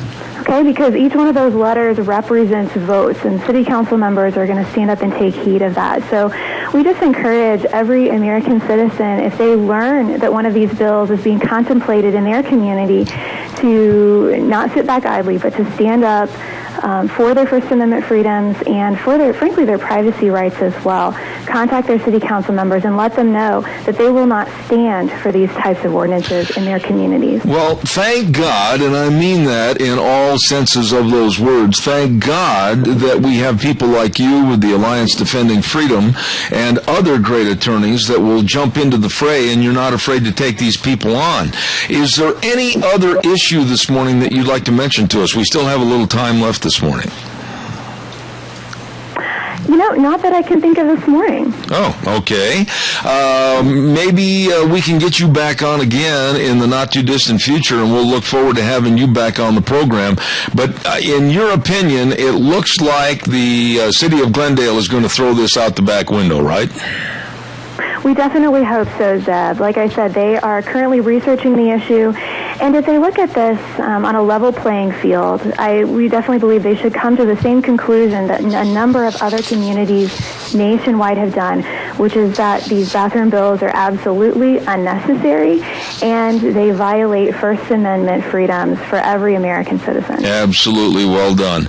Well, that was her inaugural performance on the show, and she did extremely well. Christiana Holcomb, Litigation Counsel, God bless you. And if people want to follow this story and other stories with the Alliance Defending Freedom, give us all the websites, etc., where they can check out the information. Absolutely. They can check us out at alliancedefendingfreedom.org. Okay. Christiana, God bless. Have a wonderful day. Thank you so much. God bless you as well. Thank you. Thank you. Very nice lady right there. And these bathroom bills, I mean, it's so sick and perverted. They're saying, well, we can go anywhere we want. We can use the men's room if we want. We can use the ladies' room. And there'd be no privacy whatsoever. And they've tried to push this garbage here in the state of Idaho up at Pocatello. Remember when we fought that and we had members of the Pocatello Council on our program? It's just despicable and deplorable what our society is turning into. It's just a mess. And it's time that you and I and other people of morality stood up and said, no, enough is enough.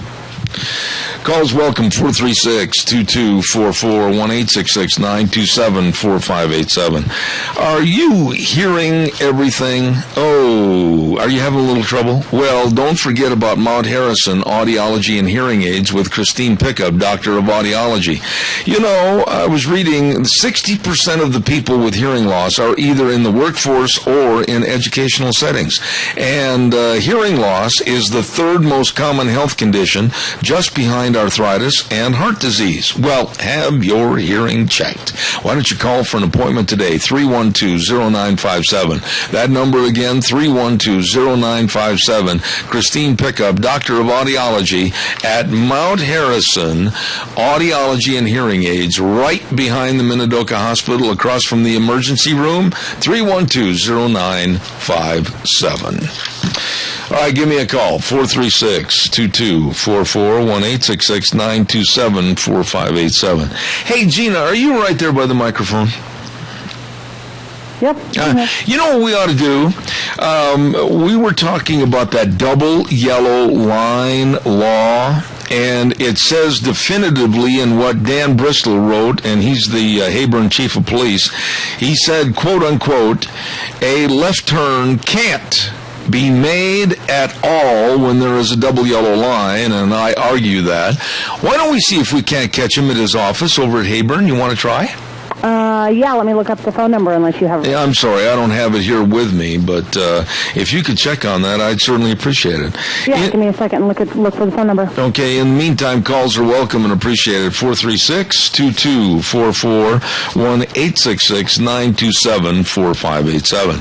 What we're all upset about is my neighbor, and I'm not going to mention, well, I'll mention his name, old Rocky. I'll tell you, he gave me a call last night. He said, wait a minute. The way this is written, you and I cannot turn into our own driveways because we have to cross a double yellow line. And I said, what? And he says, read Policeman Dan in the newspaper. Well, I did. And it says definitively with what Dan Bristol had written. Apparently he's off for the holidays, so he's not at the office. Oh, no holidays. Yes, Martin Luther King Jr. Day. Yes. What are your thoughts on that? That's idiocy, is it not? I do believe that the double yellow line is there to say no passing. Yeah. However, you live right off the highway, so you have to cross that double yellow line. I'm never going to get home. Yes, to pull into your driveway. So I think that there is some leniency on that, given the circumstances. But the way the law is written, it's a double yellow line. You can't pass.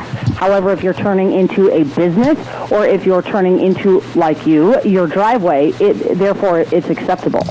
Well, but there again, you said acceptable, and going to the verbiage that was in his story, the law, Idaho Code 49-641, about left turns, a left turn can't, boy, that word's pretty definitive, can't be made at all when there is a double yellow line. So I wasn't kidding. In order for me to get home, if I'm pulling my horse trailer and I'm coming from Twin Falls and going east, I would have to go over 10 miles out of my way to make right turns to hopefully get in the lane so I could only make a right turn.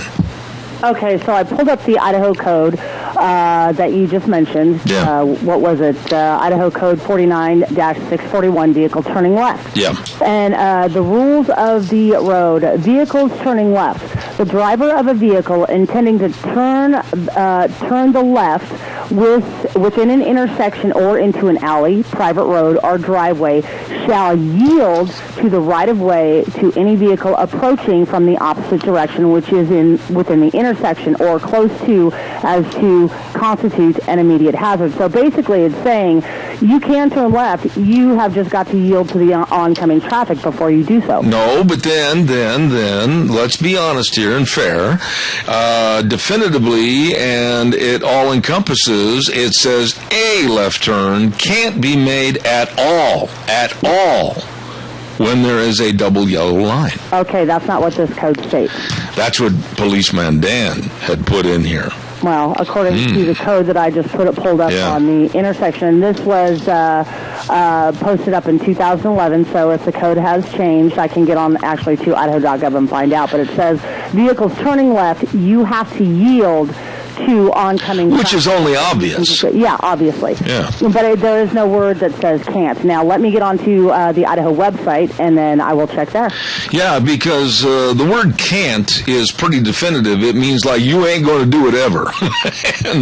and I'm just really curious about this because like my neighbor said, he can't even go to the field across from his place because he'd have to make a left turn across the double yellow line, and that ain't going to work. He'd have to go about 10 miles out of his way to get into the field right across the road.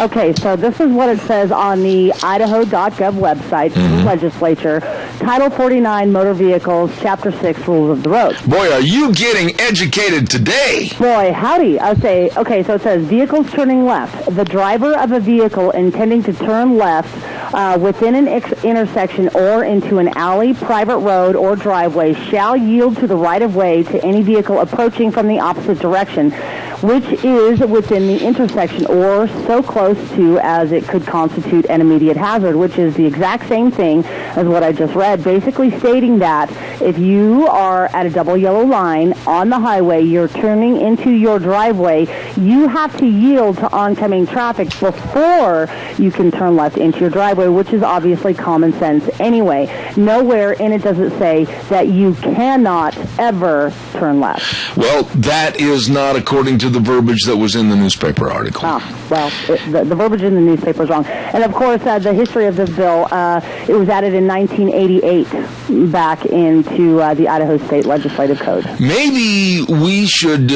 print that all off and send it over to Dan and have him respond because what it says up above is the law usually does not come into effect unless a crash occurs. Yes. So if I'm turning left into my driveway and somebody hits me from from behind, are they going to say that I am at fault because I was making a left turn over a double yellow line? That's the way it's worded in this article. If somebody hits you from behind, then it's the person behind you's fault for failing to yield to you. However, if somebody broadsides you, then you would be at fault. Get the article, though, and hold it in front of you, and then read that, plus what you read on the Internet. Is that it? I don't know if I would have access. Oh, okay, because, boy, there's a lot of loopholes. Anyway, I appreciate you looking that up. Thank you much. Got to do the weather. Holy smokes, have I got to do the weather, and then we'll take some more calls. 436-2244, 1-866-927-4587. The weather is brought to you by our dear friends at Riverview Urgent Care and Medical Center, and they're located at 382 North Overland in Burley. Minor emergencies, major care, yes, and they will see you today. All you have to do is call, get over there, and they'll take care of you and help you. If you've got sprains or strains or fractures or ear infections or injuries due to an accident, they will take care of you now. All you have to do is call 678-6996, Riverview Urgent Care and Medical Center in Burley. Here now, Michael Rogers weather. Hello, everyone. Michael Rogers from Zeb at the Ranch. Not a bad day to start up the first day of the work week. Branch thank you, new week of UB and weather. Mainly sunny for today, 38 for the high, cloudy tonight, 27 for the overnight. Enjoy the weather. It is the only weather you got. All right, Michael, thank you. Brought to you by Riverview Urgent Care and Medical Center, and they're located at 382 North Overland in Burley, 678-6996. They will see you today. Oh, okay, give us a call, 436-2244, 1-866-927-4587. Hey, Gina, what do you think Obama's coming to Idaho for? What? He's coming to Idaho? Yeah, Wednesday, the day after tomorrow. He's coming in right after the State of the Union address. Why is he coming to the state? That's what nobody knows. Does he want to check out our potatoes? I would say no. He's going to speak at Boise State, and nobody that I've talked to over the last 4 days, and I've talked to a lot of different people, nobody really knows what is the main purpose for him running out of Washington, D.C. after the State of the Union message and going to Idaho. I'm just pulling up the story to see if I can find this out. But nothing in there. This is the first time I've heard of it. Yeah, he's going to be at Boise State University. This is part of a national tour discussing themes from his State of the Union address. Yeah, but themes? Yeah, discussing his themes. But his themes from the State of the Union. Now, you would think Obama would go to Jacksonville, Florida, Dallas, Texas, Sacramento, California, Phoenix, Arizona, but Boise State? I don't know. You've got 2 phone calls. All right, thank you. Caller, good morning. You're on the air. Good morning, Zeb. Yes, sir. My opinion is his jet's too big to land in Sun Valley, so he's got to land in Boise so those guys from Sun Valley can go over and say hi to him. You know what I think he's going to do? Honestly, I've narrowed it down to 2 things. I'll take that other call in just a minute. Stand by there. I think he's either going to talk about the White Clouds issue, which has got me scared, that he's going to declare it a monument, or he's going to talk about free tuition for junior colleges. Yeah, you got a point there, too. All right, Doug, God bless you, man. We'll see what happens. Thank you. Caller number 2, you're on the air. Go ahead. Good morning, Zeb. Do we have time for a humorous story? Make it short and sweet because I don't want to overshade anybody else. Go ahead quickly, Keith. Go ahead, please. Okay. While we were in Las Vegas, the local TV station broadcasted this, and evidently this man had a dog, and a very good-sized dog, I guess. But every morning he would take a bus from a certain place to a dog playground or whatever it is, and this had been going on, I guess, for several years. Anyway, something happened to the owner of the dog. They didn't say what, but this dog is waiting at the bus stop. The driver opens the door and he gets on, and when he gets to the dog park, He opens the door and the dog gets out. Yeah, that's exactly right. And I saw that story. It was on quite a bit of the news. It's a beautiful black lab and very, very well trained. And the dog knew exactly what station to get off at and went to the dog park. And I thought it was one of the great human interest stories that I've seen in a long time. Well, and to add to it, I understand when his prescribed time was up at the dog park, he was waiting there for the bus to return back. Pretty smart dog. I wished I had one like that. Thanks, Keith. God bless you, man. How could you ever get rid of him? He'd always find his way home. Yeah, he'd get the bus and stop by. He'd poke the Greyhound bus driver in the back of the head and say, "Stop here." All right, sir. Thank you. I thought that was the neatest story I'd heard in a long time. But you have a nice day. God bless you. Thank you so much. Appreciate it. Calls are welcome. 436-2244, 1-866-927-4587. Did you find any other information, Gina? Oh, about the article that policeman Dan wrote? No, about the great visit of our fearless leader coming into Boise State University and why. Why Boise State? Why the day after the State of the Union? It's got a lot of people shaking their head and scratching their head as to why. Yeah, I actually did pull up that news story, and it was coming out of the Idaho Statesman, and basically they said that they didn't even know why he was coming, except for to address issues with his State of the State speech. It could be dealing with immigration, but they don't even know how to get the tickets, where the tickets are available, but that information probably wouldn't be coming forth until, later on. He didn't even know where Idaho was when he was running for election. When he comes here, he really needs to have a big old baked potato with everything on it. Mm-hmm. Or whatever. Yes. All right, I got another call?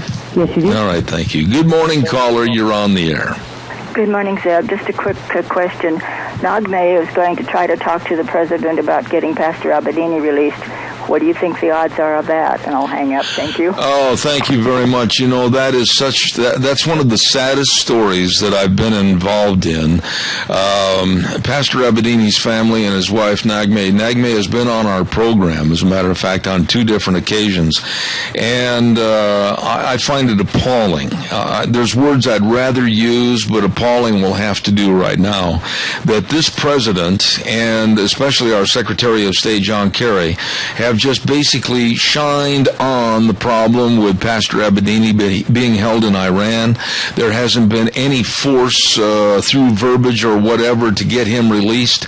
And if she could have an audience with the president while he was in Boise, it would be at least a try to tell him or portray to him how serious it is for her husband to be in captivity over there in Iran. I honestly don't think this administration will do anything to try to get him released, and it's so sad. We keep him on our prayer list and our prayer chain because that man has suffered through so much over in Iran, and it doesn't seem like the State Department and especially this president even cares. Calls are welcome, 436-2244, 1-866-927-4587. Give me a call. I'd like to hear from you. While we have just a moment, and I'm waiting for your call that I know is coming in, I also want to remind you about the Chadwick Sports Grill. Boy, great food, nice people, really an interesting environment over there at the Chadwick with all the sports memorabilia and everything at 139 West Main in Burley. And on the menu for today, this sounds absolutely fantastic. Orange chicken on spring mix salad with soup for just $9.95. Doesn't that make you feel just really good, to hear that? It makes you just feel springish or summerish or whatever. Orange chicken on spring mix salad with soup for just $9.95 at the Chadwick Sports Grill, 139 West Main in Burley. Really good, folks. All right, give me a call, 436-2244, 1-866-927-4587. I had my dear friend Dave Bego all lined up to be on the program this next hour. And as luck would have it, Dave called and said, I can't. I've got to leave. I've got a business meeting. And so next hour, I'm going to have a little discussion with Gina, and we're going to talk about boys in our society and how they're being wussified. And I want you to chime in. We've got various subjects to talk about, like how they're taking away various toys and everything, and the wussification of young boys, teenagers, etc. in our society. So give us a call this next hour. We're going to turn it back over to Gina and the news at CBS coming up at the top of the hour. We'll be back. And then at 10:30, we're going to have State Senator Dean Cameron with our Idaho legislative update. So stay tuned. Zeb at the Ranch, we got a whole bunch more coming up.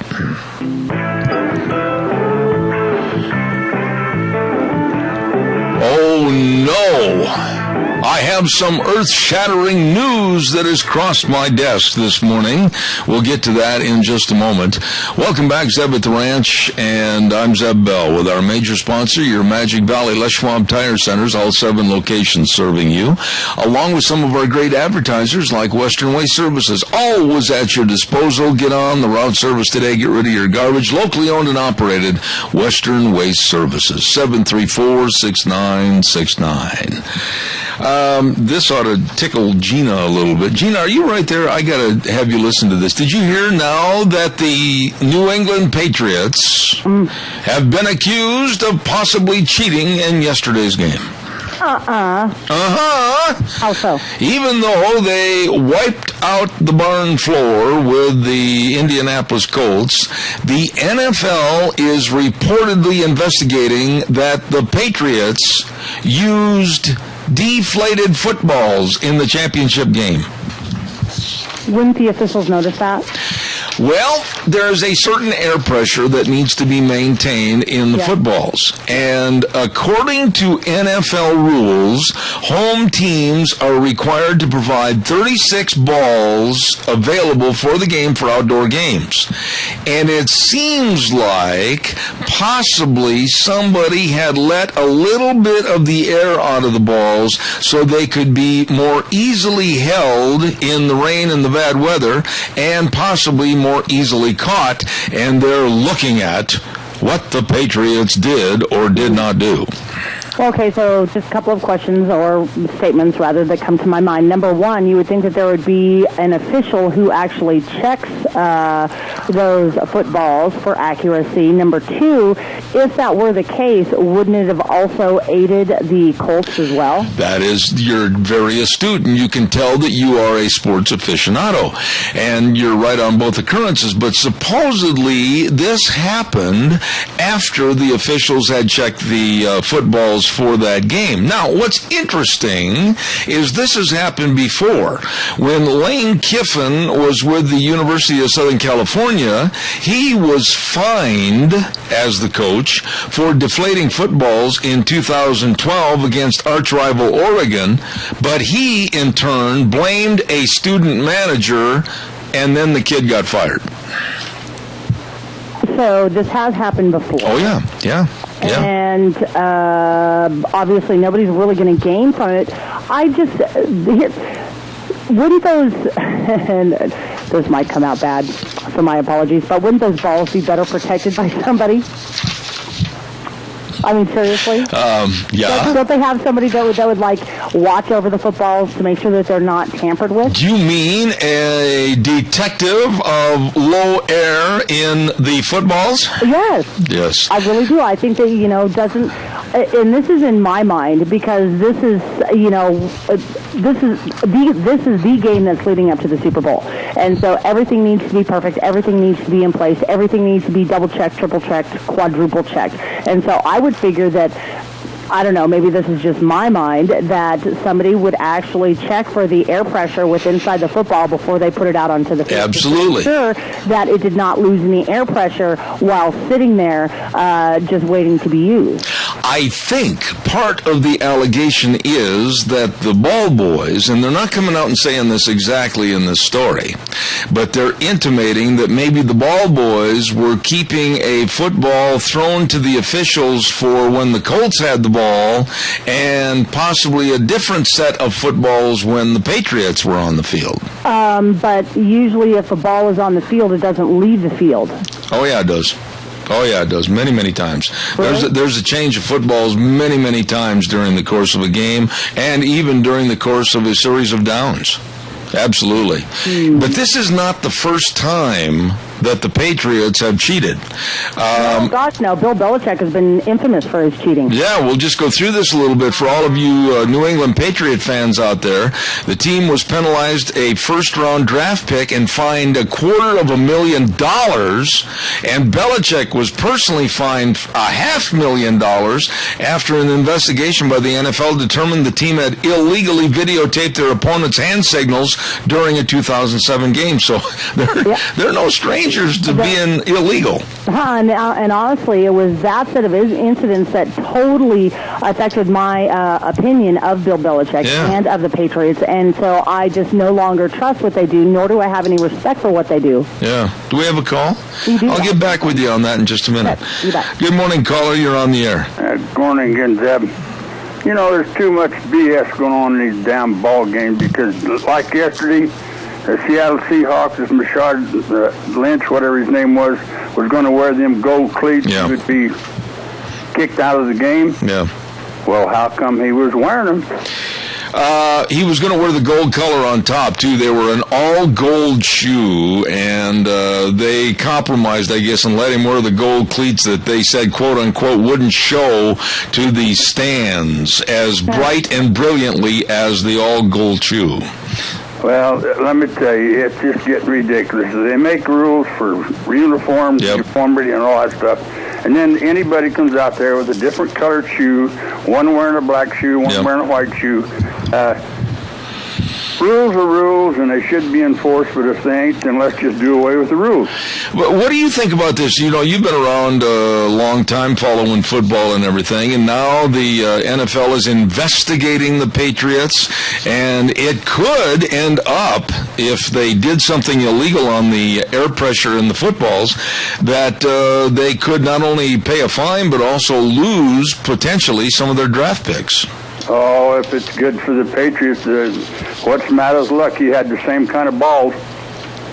See you later, Al. Yeah, see?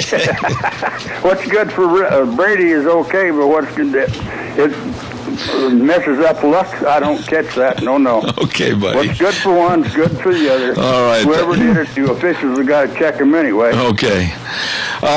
Interesting story right there, and everybody's always looking into something. By the way, I want to mention again that we're going to have Lunch Bunch on this Thursday, and we want to say thank you to Walmart, Smith's Food King, and, of course, our dear friends at Hanson Mortuary for all the different gift cards that we're going to be giving away. But Gina said earlier, and it's really true, Bill Belichick is no stranger to being fined for doing something that goes against the rules. I mean, $500,000, and then the team was fined $250,000. I mean, we're talking some big bucks here for cheating that they've done in the past, and now they're being accused of cheating in yesterday's game against the Colts. We will see what happens. Is your boy being wussified, Gina? I would like to think not. But don't you think that the way the world is, and I know you're raising Kennedy to be just rough and tough and a good example of manhood, but now there are various stores that are going to stop selling toys that have Army figurines, and they're going to stop selling the toy swords that are made out of foam rubber. They couldn't hurt anybody if you wanted to. They're going to stop selling the Cowboys and Indians. They're going to stop selling the Roy Rogers sets. They're going to stop selling the Nerf guns, all because they're afraid it might turn young men into hardened criminals. What are your thoughts on this? It's almost like they're wussifying them. I think it's a bunch of bullpucky. We have Nerf guns at our house. We have toy knives at our house. Yeah. We have, footballs. We have the Army men. We have, anything and everything everything that is boy-related, oh, we have it. You know, he's got his little old fake, you know, 6-shooter pistol, and he's got, you know, his sheriff's badge, and, you know, all of this kind of thing. So, I will not allow that in my home. I just won't. My little boy is going to be a little boy. And so he's got to learn the value of winning and losing. He's got to learn the value of competition. He's got to learn the value of what it means to be an upstanding citizen, man or woman. And he's got to learn the value of knowing how to lose gracefully. There you go.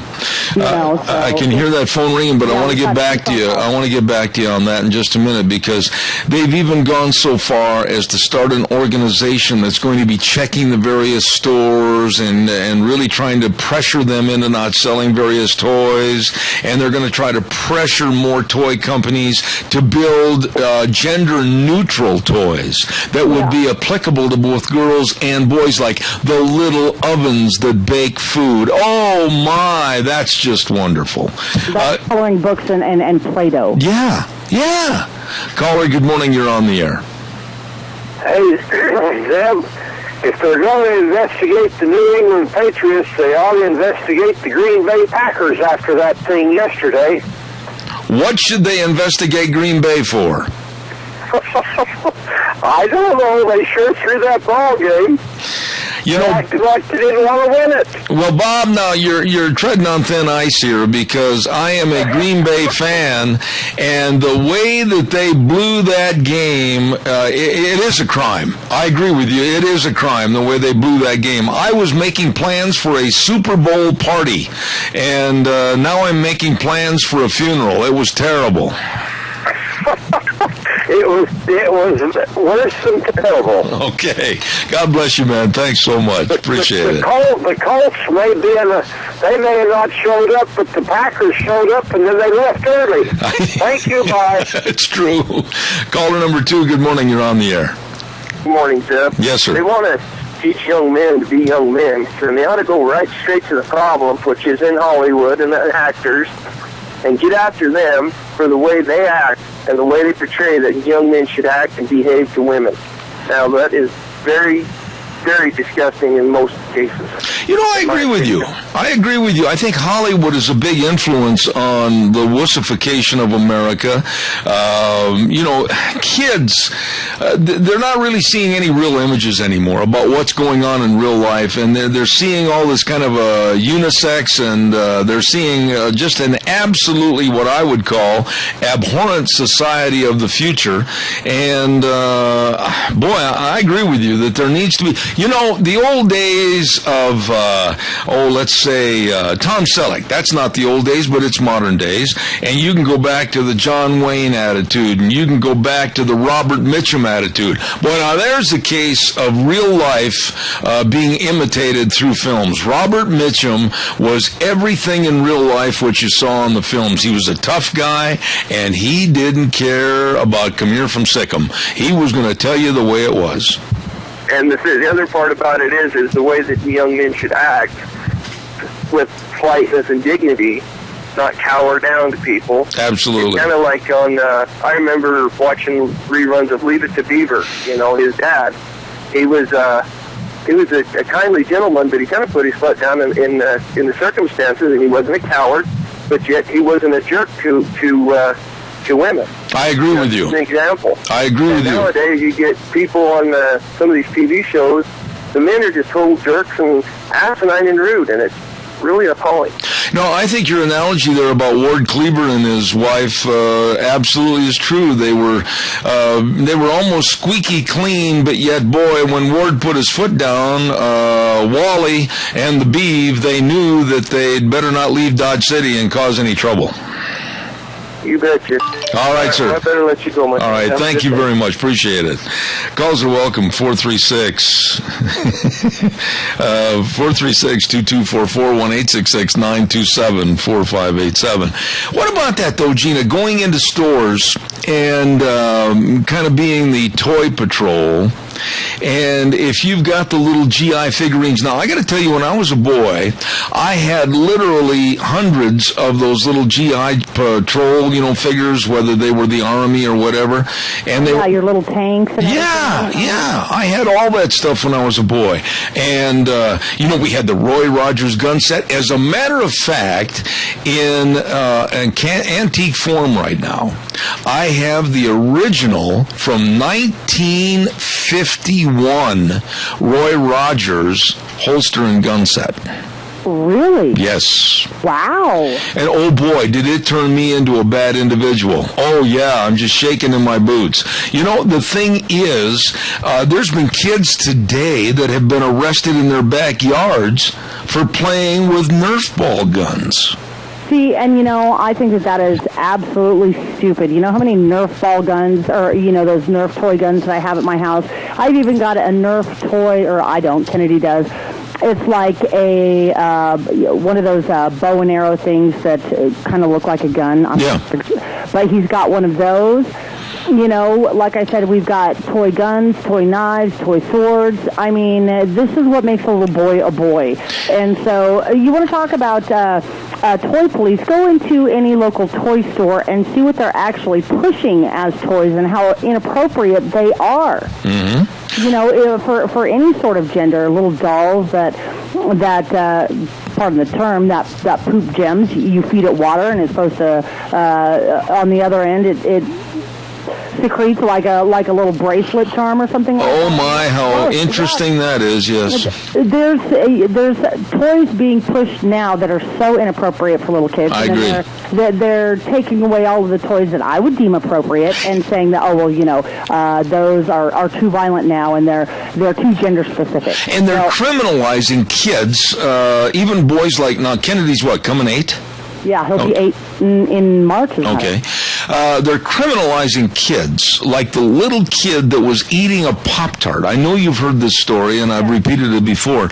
Eating a Pop-Tart, ladies and gentlemen, and he chewed it in the form of a little pistol, and he got expelled from school. Now, please, tell me the sanity of that situation. There is no sanity there. I mean, it's a Pop-Tart.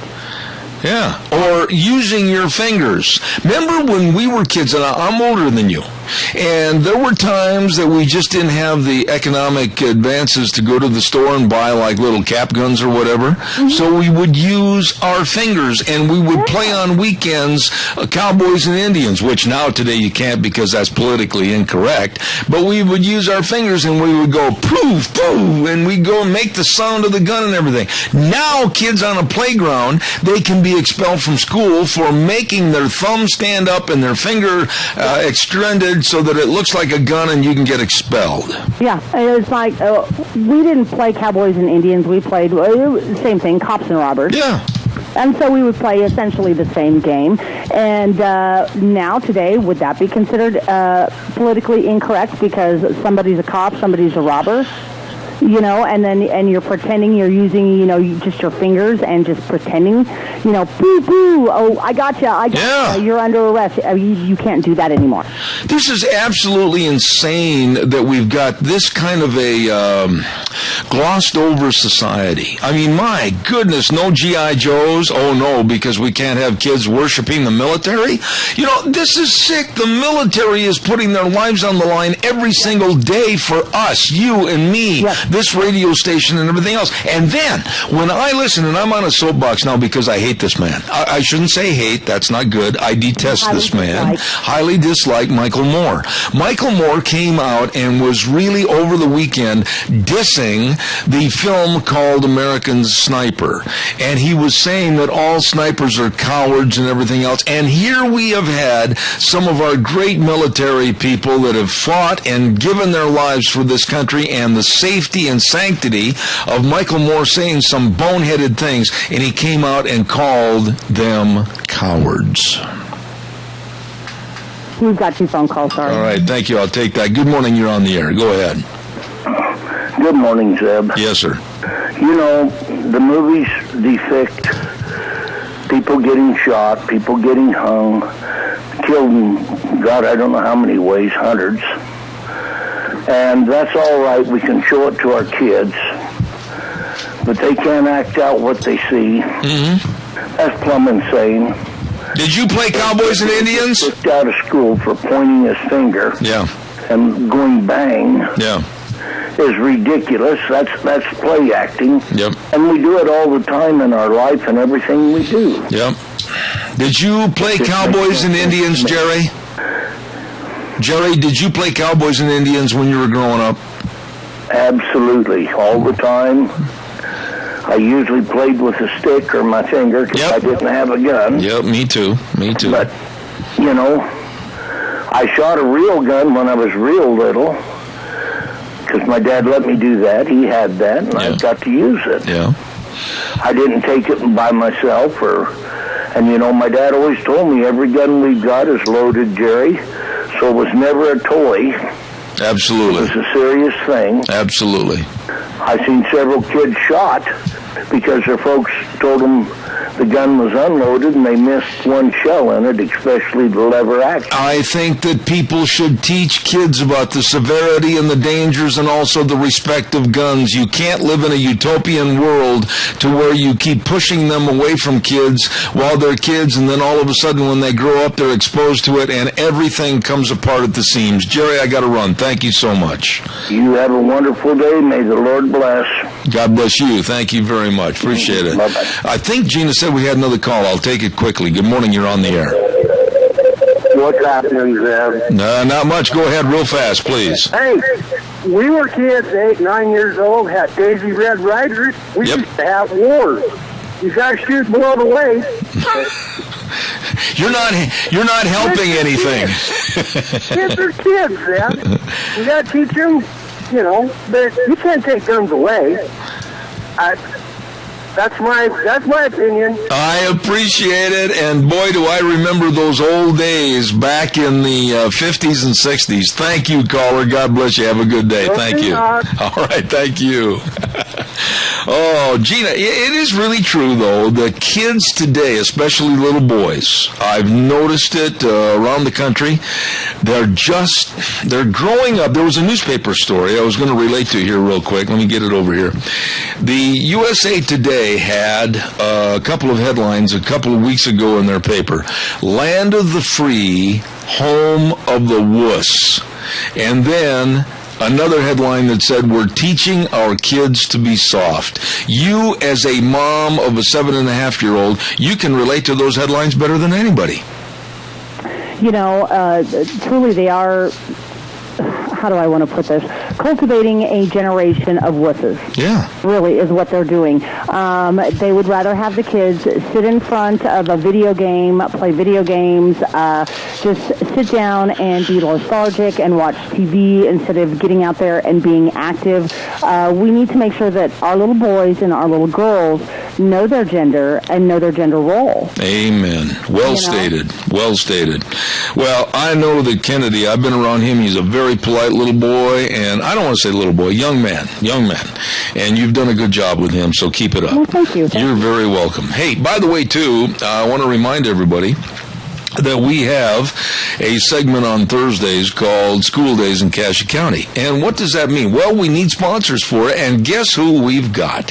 We've got, of course, A Child's World at 1308 Overland in Burley and the Ambulatory Surgery Center. A Child's World, my goodness sakes, they've got all the winter clothes and all the shoes, and they've got everything for your baby. They got the baby sleepers, and they've got also the Cherokee and Dickie scrubs and shoes. They've got everything over there at A Child's World, 1308 Overland in Burley. You stop in and see them today. And also the Ambulatory Surgery Center. Boy, if you're having numbness in your hands caused by carpal tunnel syndrome, why don't you check that out? Or maybe you need knee surgery, or maybe a life-saving colonoscopy. Well, you can save money. All you have to do is call them at 677-8888. That number again, 677-8888, Ambulatory Surgery Center, along with A Child's World, bringing you School Days in Cassia County. Right now, we're going to send it back over to our main studio, and in just a few minutes, we'll have Senator Dean Cameron. Don't you go away. And now, back to Zeb at the Ranch on AM 1230 KVAR. To reach Zeb, call 436-2244 or toll free 1-866-927-4587. And now, here is Zeb Bell. Oh, don't forget, for all your real estate needs, Canyonside Irwin Realty, serving all of the Magic Valley, Twin Falls, Jerome, Buell, Gooding, Hagerman, Burley, you name it, Canyonside Irwin Realty. I am very, very honored to be a part of their business. And for questions, give us a jingle right here at 312-2976 or their office at 734-6500, Canyonside Irwin Realty. Right now, we're going to go on the telephone line, and a very dear friend of ours, and I felt bad that I didn't get a chance to visit with him on Saturday evening. Good morning, Idaho Senator Dean Cameron. How are you? I am doing great. Glad to be on your program. Well, I would imagine. Okay, now what's it like after the first week of the legislative session? Have you had a chance to kind of sit down in your big chair and go, woo, let's regroup? Actually not. This is a really interesting, every session is a little different, but this one is a really interesting session coming off of last year. I don't know if every legislator feels the way I do, but it has been very fast-paced. We're already into situations that normally took us a couple of weeks to sort of get warmed up to. I think legislators came anticipating, hoping that it would be a short session, even though there's some very difficult issues to discuss. And I think legislators came and their sleeves are rolled up and they're ready to do some work. And so it's been very fast-paced. I've already had to make some adjustments in my schedule to try and accommodate the amount of requests and meetings that there are. Dean, let me ask you this. We've been friends for a long time, but maybe you should explain to the public, even though they listen, they've heard you on this program many, many times, what are some of the main things that you as a state senator are going to have to address at the legislative session, and give us a thumbnail sketch of what it's like to be an Idaho state senator? Well, let me do the second part first, if you don't mind, and then we can talk about the tough issues that are facing us. Every legislator, of course, has different responsibilities and assignments, and when I first started, I used to think, well, I'll just get better organized and I can be able to handle it. Well, that's not true, because as you're here longer, more and more is put on your plate. I start every morning, not super early, but most mornings right now I'm here at 7. In about a month I'll be here at about 6 in the morning. We start with meetings, and usually briefing meetings, and then we officially start our joint Finance and Appropriations Committee meetings at 8, and those run up until about 11 o'clock every morning, at least for about the first month, and then they will start to diminish the amount of time that they'll allow me to have in my committee. We go on the Senate floor. If there are any bills to vote on, then we will address those at that time. So far, we haven't had any legislation, but that's not unheard of for the first week. That I would anticipate we'll have a few votes this week, and it will gradually ramp up to where we're voting on dozens of pieces of legislation every day. And then I have usually a lunch meeting, followed by an afternoon committee. On Monday, Wednesday, and Fridays, it's the Resources Committee, which is important with all of our water issues. On Tuesday and Thursday, it is the Business Committee, or Commerce is what we call it in the Senate, and that has to do with business issues, banking, and insurance issues.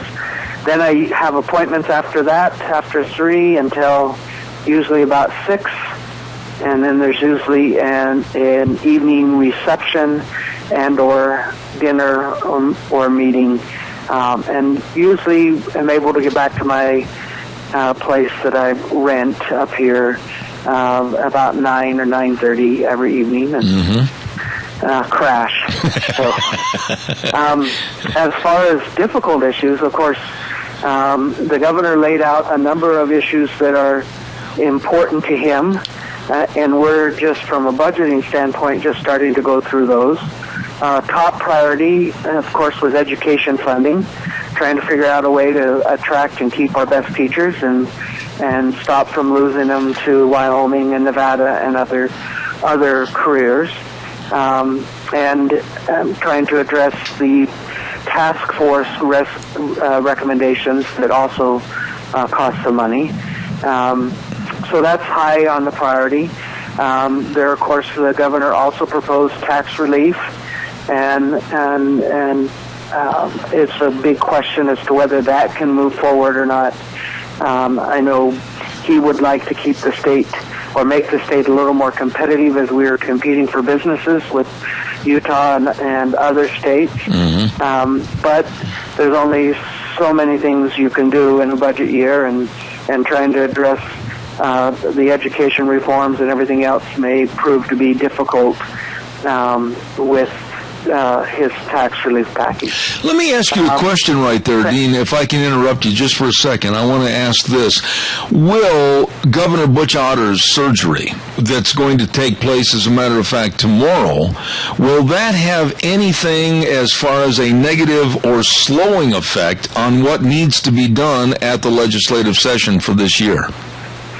It won't slow the legislature down. What it does do is it does make it a little more difficult for his initiatives to move forward. This governor, this term, now remember this is his third term, and so this is a little bit of an odd situation to begin with. This governor did not have a lot of initiatives in his State of the State message. I can remember Governor Kempthorne in the start of his second term. I think he had something like 12 different initiatives that were important to him. Well, this governor hasn't done that. He would like to do education reform and follow the task force recommendations. That's not really new. He would like to do tax relief, and that's not really a surprise to anybody. He's very interested in doing something with transportation, but did not come out with a hardline plan, do this or else type approach, or this is, didn't come out with an approach that said this is what he recommends. What he did is he said, look, legislature, you're my partner. Here's the problem. Now I look forward to your solutions. The only thing he did do in that arena is he did take off one of the solutions, which was to use general taxpayer dollars, sales or income tax, to help fund for the roads. He took that off the table and said that wasn't acceptable to him, which I'm frankly grateful for, because that's not, in my opinion, not an appropriate venue for transportation funding. I don't want to see roads competing with educating our children. Right. So he on most of the issues, he basically said, and it gave, in my opinion, a great speech. It was very balanced in his approach, and it was, in my opinion, very thoughtful. In other words, here are the problems. Here's the things that I would encourage you to work on. Here are the needs of the state, which is very appropriate, and the legislature now has to step up to the plate and figure out how to address those needs. And it'll take us some time to do that. So I don't think his surgery will slow us down from doing that. Now, obviously, if he had something he was pushing, the tax relief package, when he's not here in the building, that's a little harder for that to be pushed forward. But the tax relief packages are always the last things to happen anyhow, because they can't be out in front of the funding. They can't be out in front of some of the other issues and decisions that have to be made. Dean, we have a caller with a question. We'll take that quickly, and then I've got a whole litany of questions. Good morning, caller. You're on the air. Go ahead, please. Caller, good morning. I was wondering if he's working on HCR 022, the public lands bill that's there, and did he hear what happened in Utah with Ken Ivory and pushing that bill through in Utah? They passed it, and they're trying to get their property back. All right, we'll have him respond to that caller. Thank you. Dean, please. Zeb, if you wouldn't mind, there was quite an echo, so I couldn't completely understand what the caller was asking. He was talking about the federal lands bill in Utah with Ken Ivory and wondered if you had any information on that as far as trying to get the lands back. You know, I'm sorry, I don't have any further information. I know that Idaho has had a task force that's been working on it and looking at it under Speaker Bedke, and that has not come forward at this point, but it's very early. I'm certain that the Resources Committee, which I sit, will have a report on it before too long, and so I'll look forward to that report and be able to report back to you and the listeners the next time I call in. But at this point, to my knowledge, nothing has been drafted, or has there been any reports given on it? All right, let me kind of shotgun this a little bit in time saving. We're going to take another call, and then I'll go through each category that I want to discuss this morning and give me fairly short answers. But first of all, caller, good morning. You're on the air. Go ahead, please. Good morning, Seb. Are you there? Yes, I'm listening. Go ahead, please. Okay, Senator Cameron, I have a question. You want to talk about tax relief in the state of Idaho. Why doesn't somebody champion some legislation that exempts the men and women that have served our country that have a 100% combat disability rating, that they're total and permanent, exempt them from property tax? You know, a lot of states already have that legislation in place. It's not like the state would have to write a whole new script. These people have paid enough, and I'd like to see somebody with enough forthwith to champion that legislation. I'll hang up and get your comments. Thanks. That was an excellent question, by the way. Thank you very much, the way it was presented. Dean, please respond. You know, it is an excellent question and an excellent idea, and frankly, I'm embarrassed that I have not heard anybody talk about it before now.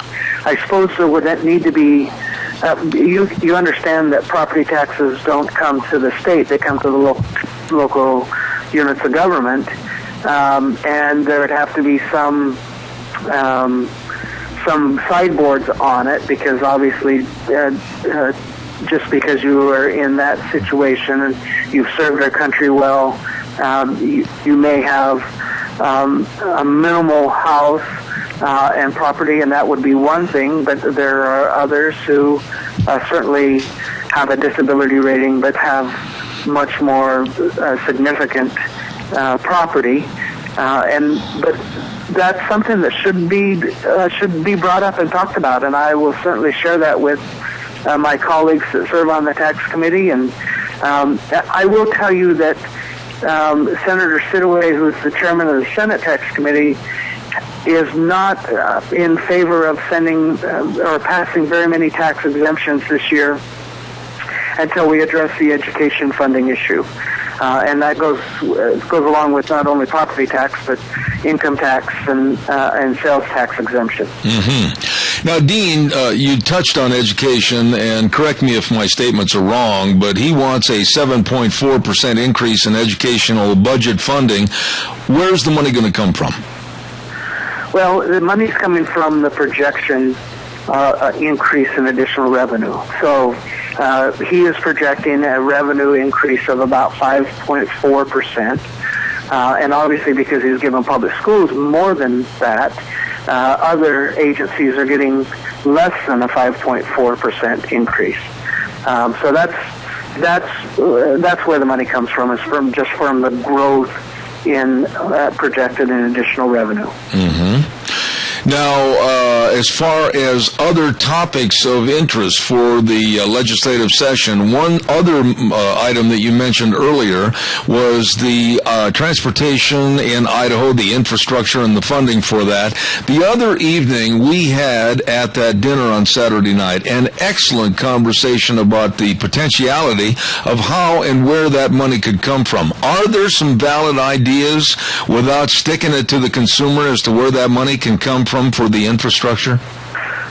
I think there's a whole litany list of different ideas that are being sort of shopped and talked about. No bill has come forward as of yet, and you'll want to check with us as we move further down the road. Of course, the idea on the top of the list, perhaps not necessarily my favorite, but on the top of the list is a raise in gas tax. Also looking at a raise in registration fees, so those are at the top.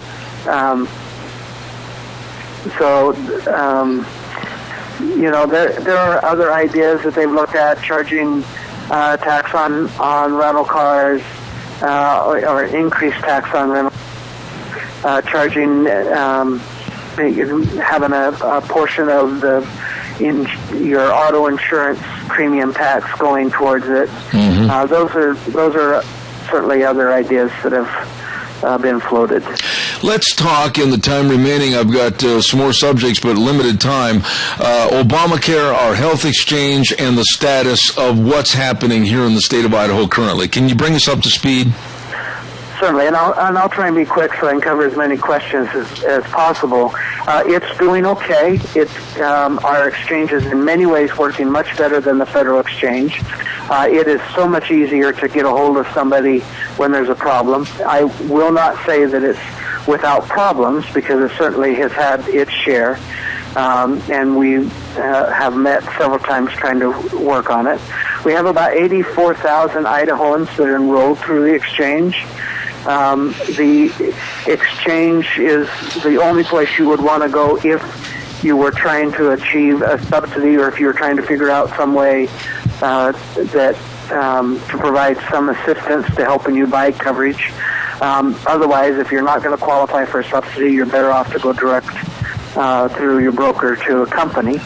And of course, if you're getting your coverage through your employer, that's an added benefit. There are, there certainly are some questions with Obamacare. A court case that's being brought before the Supreme Court, and hopefully they will rule on it shortly.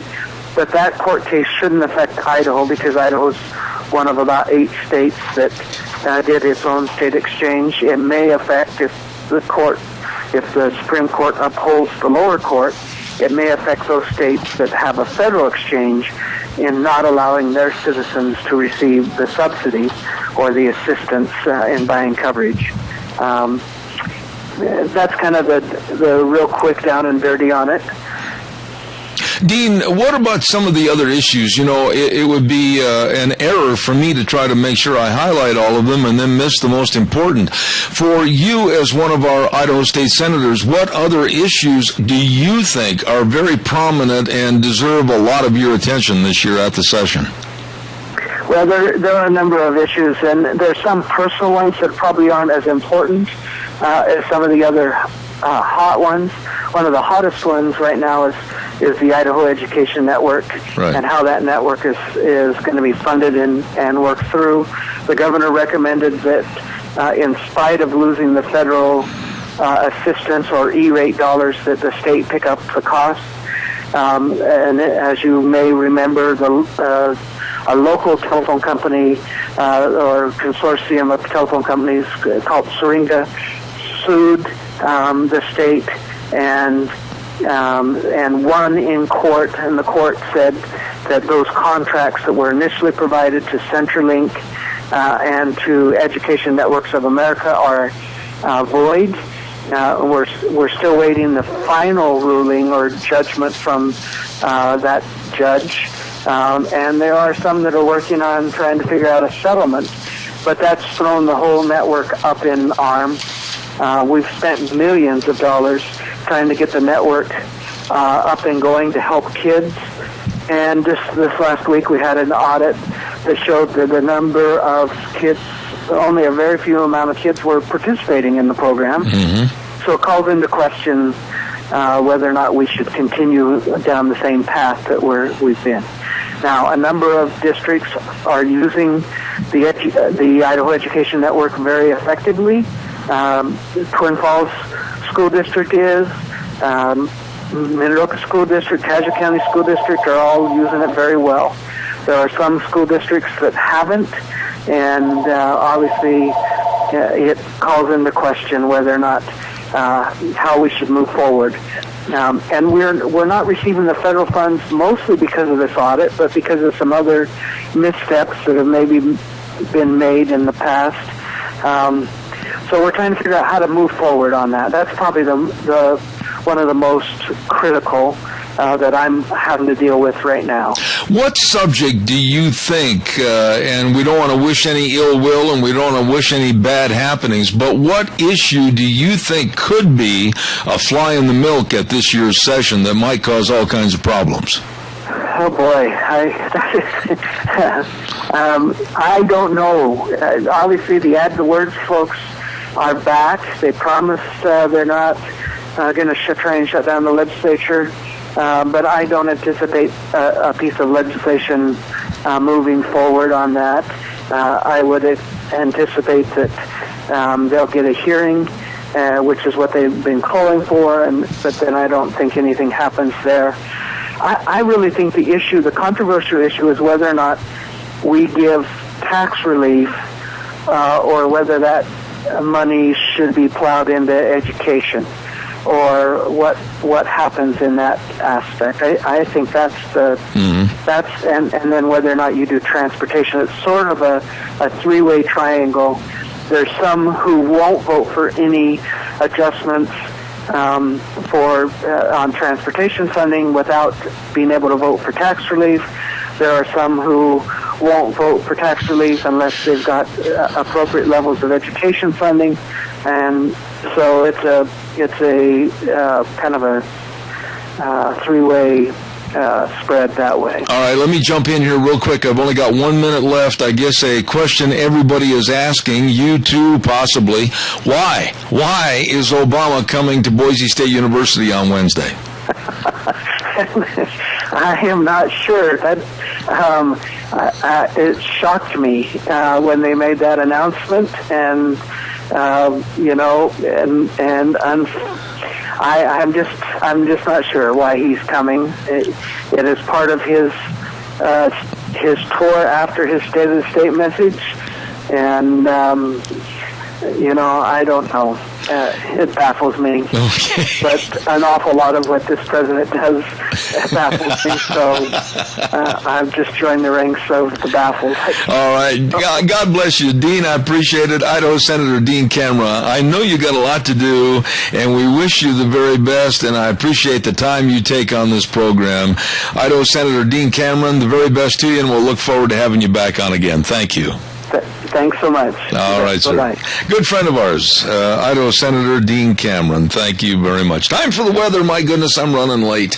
And the weather brought to you this hour by Scarrows Meats, 331 North Road, Jerome, 324-7657. Scarrows Meats, locally owned custom meat processor, serving all of southern Idaho with the very best of beef, pork, lamb, and the processing of wild game. And they guarantee everything they sell. Here now is Michael Rogers weather.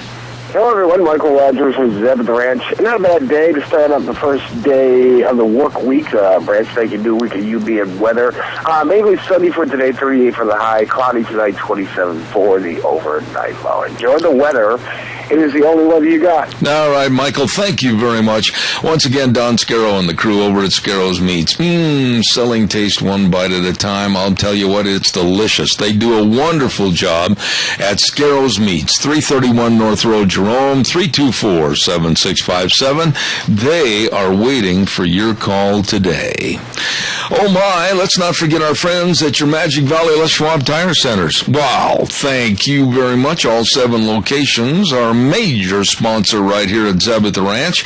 And, of course, they've got the best in all your traction tires. They've got the best in all your performance tires, your passenger car tires. Just take your vehicle in there and just visit with them. Talk to them and find out exactly the best tires for your style of driving. And don't forget, they've got the very, very best in brake service and front-end alignments and shocks and struts and batteries.